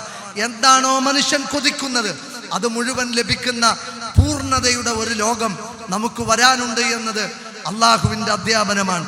അതുകൊണ്ട് ആ സ്വർഗത്തിന് വേണ്ടി നമുക്ക് ഈ ലോകത്തെ പ്രയാസങ്ങൾ നമുക്ക് സഹിക്കാം, ക്ഷമിക്കാം. ഇൻഷാ അല്ലാഹ് ആരൊക്കെ തിന്മയിലേക്ക് മാടി വിളിച്ചാലും, ഇല്ലടോ എനിക്ക് ജീവൻ നൽകിയ എൻ്റെ റബ്ബിന്റെ വാക്കുകളെ ഞാൻ ലംഘിക്കില്ല, എനിക്കൊരു ജീവിതം തന്ന എൻ്റെ റബ്ബില്ലേ അവനെ ഞാൻ മറക്കില്ല എന്ന് പറയുമാറ് ഈമാനിനെ ജാജ്വലമാക്കാൻ ജീവിതത്തിന്റെ എല്ലാ രംഗത്തിലും നമുക്ക് സാധിക്കണം. പണ്ടൊക്കെ കാലത്ത് മുജാഹിദായി എന്ന് പറഞ്ഞാൽ അയാളുടെ മുഖത്ത് താടി രോമങ്ങൾ ഉണ്ടാകുമായിരുന്നു. അയാളുടെ കാലിന്റെ മുകളിൽ, നെരിയാണിക്ക് മുകളിൽ വസ്ത്രം ഉയരുമായിരുന്നു. കാരണം അയാൾക്കറിയാം, മാ അസ്ഫല മിനൽ കഅബൈനി ഫിന്നാർ, നെരിയാണിക്ക് താഴെ പോകുന്ന വസ്ത്രം, ആ വസ്ത്രത്തിന്റെ ഉടമ നരകത്തിലാണ്. ഇന്നല്ലാഹ ലാ യഖ്ബലു സ്വാഹിബ ഇന്നല്ലാഹ ലാ യഖ്ബലു സ്വലാത്തൽ മുസ്ബിലി, നെരിയാണിക്ക് താഴെ വസ്ത്രം താഴ്ത്തി ഉടുക്കുന്നവന്റെ നമസ്കാരം പോലും അള്ളാഹുവിന്റെ കണക്ക് പുസ്തകത്തിൽ ഉണ്ടാവില്ല എന്നതാണ്. അഹങ്കാരത്തിന് പകരം വിനയത്തിലേക്ക് വിളിക്കുന്ന ഡ്രസ് കോഡുകളാണ് ഒരു മുസൽമാന്റെ സംസ്കാരം. ജീവിതത്തിന്റെ എല്ലാ രംഗത്തും പടച്ച റബ്ബിന്റെ കൽപ്പനകൾ പാലിക്കുന്നു എന്ന് ഉറപ്പുവരുത്തിയാൽ ആയുസ് ഞെട്ടറ്റ് മരണത്തിന് മുന്നിൽ പിടഞ്ഞു വീഴുമ്പോൾ, യാ അയ്യഹ്തുഹൻ നഫ്സുൽ മുത്മഇന്ന, ശാന്തി അടഞ്ഞ മനസ്സിന്റെ ഉടമസ്ഥ, നീ കടന്നുവാ, നിന്റെ റബ്ബിലേക്ക് വാ, സ്വർഗത്തിലേക്ക് വാ എന്ന വിളിയാളം കേൾക്കാനുള്ള ഭാഗ്യം നമുക്കുണ്ടാവും. അപമൃത്യുവും ദുർമരണവും കാത്തിരിക്കുന്ന പാപികളുടെ ജീവിതത്തെ വലിച്ചെറിഞ്ഞ് അള്ളാഹുവിന്റെ വാഗ്ദാനങ്ങളിൽ സത്യപ്പെടുത്തി ഇൻഷാ അല്ലാഹ് നമുക്ക് മുന്നോട്ട് പോവാം. അള്ളാഹു സുബ്ഹാനഹു വ തആല ഈ സത്യവിശ്വാസത്തിന്റെ പ്രയാണത്തിന്റെ പിറകിൽ പ്രവർത്തിച്ചവർക്ക് അർഹമായ പ്രതിഫലം നൽകുമാറാവട്ടെ. ഇക്കണ്ട ജനങ്ങളെ മുഴുവൻ വീട്ടിൽ കയറി വിളിച്ചു കൊണ്ടുവന്ന ഈ നന്മയുടെ വാക്താക്കൾക്ക് അള്ളാഹു ഒരുപാട് കൂലി നൽകി സന്തോഷിപ്പിക്കുമാറാവട്ടെ. ഈ നന്മയുടെ സദസ്സിലേക്ക് വന്ന നമ്മുടെ എല്ലാ നല്ല ഉദ്ദേശങ്ങളെയും അള്ളാഹു പൂർത്തീകരിച്ചു നൽകുമാറാവട്ടെ. ആഫിയത്തുള്ള ഒരു ശരീരം അള്ളാഹു നമുക്ക് പ്രദാനം ചെയ്യുമാറാവട്ടെ. രോഗമില്ലാത്ത ഒരു ജീവിതം അള്ളാഹു നമുക്ക് നൽകുമാറാവട്ടെ. സ്വസ്ഥതയും നിർഭയത്വവും സമാധാനവുമുള്ള ഒരു കുടുംബ ജീവിതം അള്ളാഹു പ്രദാനം ചെയ്യുമാറാവട്ടെ. എല്ലാവരും ഒരുമിച്ചിരുന്ന് മീറ്റിംഗും കൂടി പരലോകത്തിന് വേണ്ടി മുന്നോട്ട് പോകുന്ന ഒരു കെട്ടുറപ്പുള്ള ജീവിതം അള്ളാഹു നമുക്ക് നൽകുമാറാവട്ടെ. പടച്ച റബ്ബേ, ഞങ്ങളിൽ നിന്ന് വന്നു പോകുന്ന തെറ്റുകുറ്റങ്ങളെ ഞങ്ങളോട് മാപ്പാക്കണമേ അള്ളാഹുവേ, ഞങ്ങളിൽ പലരും രോഗികളാണ്. എല്ലാ രോഗങ്ങളിൽ നിന്നും പൂർണ്ണമായ ശിഫാഇനെ പ്രദാനം ചെയ്യണമേ അല്ലാഹ്. ജോലിയിലും കൂലിയിലും സമ്പത്തിലും നീ ഞങ്ങൾക്ക് ബറക്കത്തും റഹ്മത്തും ഫളലും വർഷിക്കണമേ റഹ്മാനെ. ലോകത്തിന്റെ മുക്കുമൂലകളിൽ കരയുന്നവരുണ്ട്, കരയുന്ന മുസ്ലിമീങ്ങൾ, അവർക്ക് നീ ശാന്തിയും സമാധാനവും കൊടുക്കണമേ അല്ലാഹ്. മനുഷ്യ മക്കളെ വംശീയ ഉന്മൂലനം നടത്തി കൊന്നുകളയുന്ന കരിനിയമങ്ങൾ ആവിഷ്കരിക്കുന്ന ഭരണാധികാരികളെ പടച്ച റബ്ബേ, അധികാരത്തിന്റെ കസേരയിൽ നിന്ന് നീ താഴെ ഇറക്കണമേ അല്ലാ. ഞങ്ങളോട് കരുണ കാണിക്കാത്ത അധികാരികളെ നീ അധികാരത്തിൽ നിന്ന് താഴെ ഇറക്കണമേ അല്ലാ. നിർഭയത്വമുള്ള ഒരു മണ്ണ് എന്നും ഞങ്ങൾക്ക് നീ പ്രദാനം ചെയ്യണമേ അല്ലാ. ഒരു വിഭാഗം സ്വർഗത്തിലേക്ക് ആനയിക്കപ്പെടുമ്പോൾ മറ്റൊരു വിഭാഗം നരകത്തിലേക്ക് വലിച്ചിഴക്കപ്പെടുമ്പോൾ സ്വർഗ പൂങ്കാവനത്തിലേക്ക് പോകുന്നവരിൽ ഞങ്ങളെയും ഞങ്ങളുടെ പ്രിയപ്പെട്ടവരെയും നീ ഉൾപ്പെടുത്തി അനുഗ്രഹിക്കണമേ അല്ലാ. അല്ലാഹുവേ, ഞങ്ങളുടെ പൊന്നുമക്കൾ നാളെ സ്വർഗത്തിലേക്ക് വഴി നടത്തുന്നവരായി മാറുന്ന ഒരവസ്ഥയിൽ അവരെ പരിപാലിക്കാനുള്ള ഇസ്ലാമിക ജ്ഞാനവും വിവേകവും തന്ന് അനുഗ്രഹിക്കണമേ അല്ലാ. ഞങ്ങളുടെ മക്കളെ വഴിപിഴപ്പിക്കുന്ന ചതിയിൽ നിന്ന് അവരെ നീ രക്ഷപ്പെടുത്തണമേ അല്ലാ. ഞങ്ങളെ കൊണ്ട് ചെയ്യാൻ കഴിയുന്നതൊക്കെ ഞങ്ങൾ ചെയ്യാം. പക്ഷെ ആ മക്കളെ ഓർത്ത് നാളെ നരകത്തിലെറിയപ്പെടുന്ന ഇന്ധനങ്ങളായി മാറുന്നത് ഞങ്ങൾക്ക് സഹിക്കാൻ വയ്യ. ഞങ്ങളോട് കരുണ കാണിക്കണമേ അല്ലാ.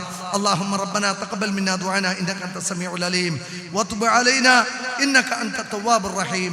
ربنا آتنا في الدنيا حسنة وفي الآخرة حسنة وقنا عذاب النار. آمين آمين برحمتك يا أرحم الراحمين.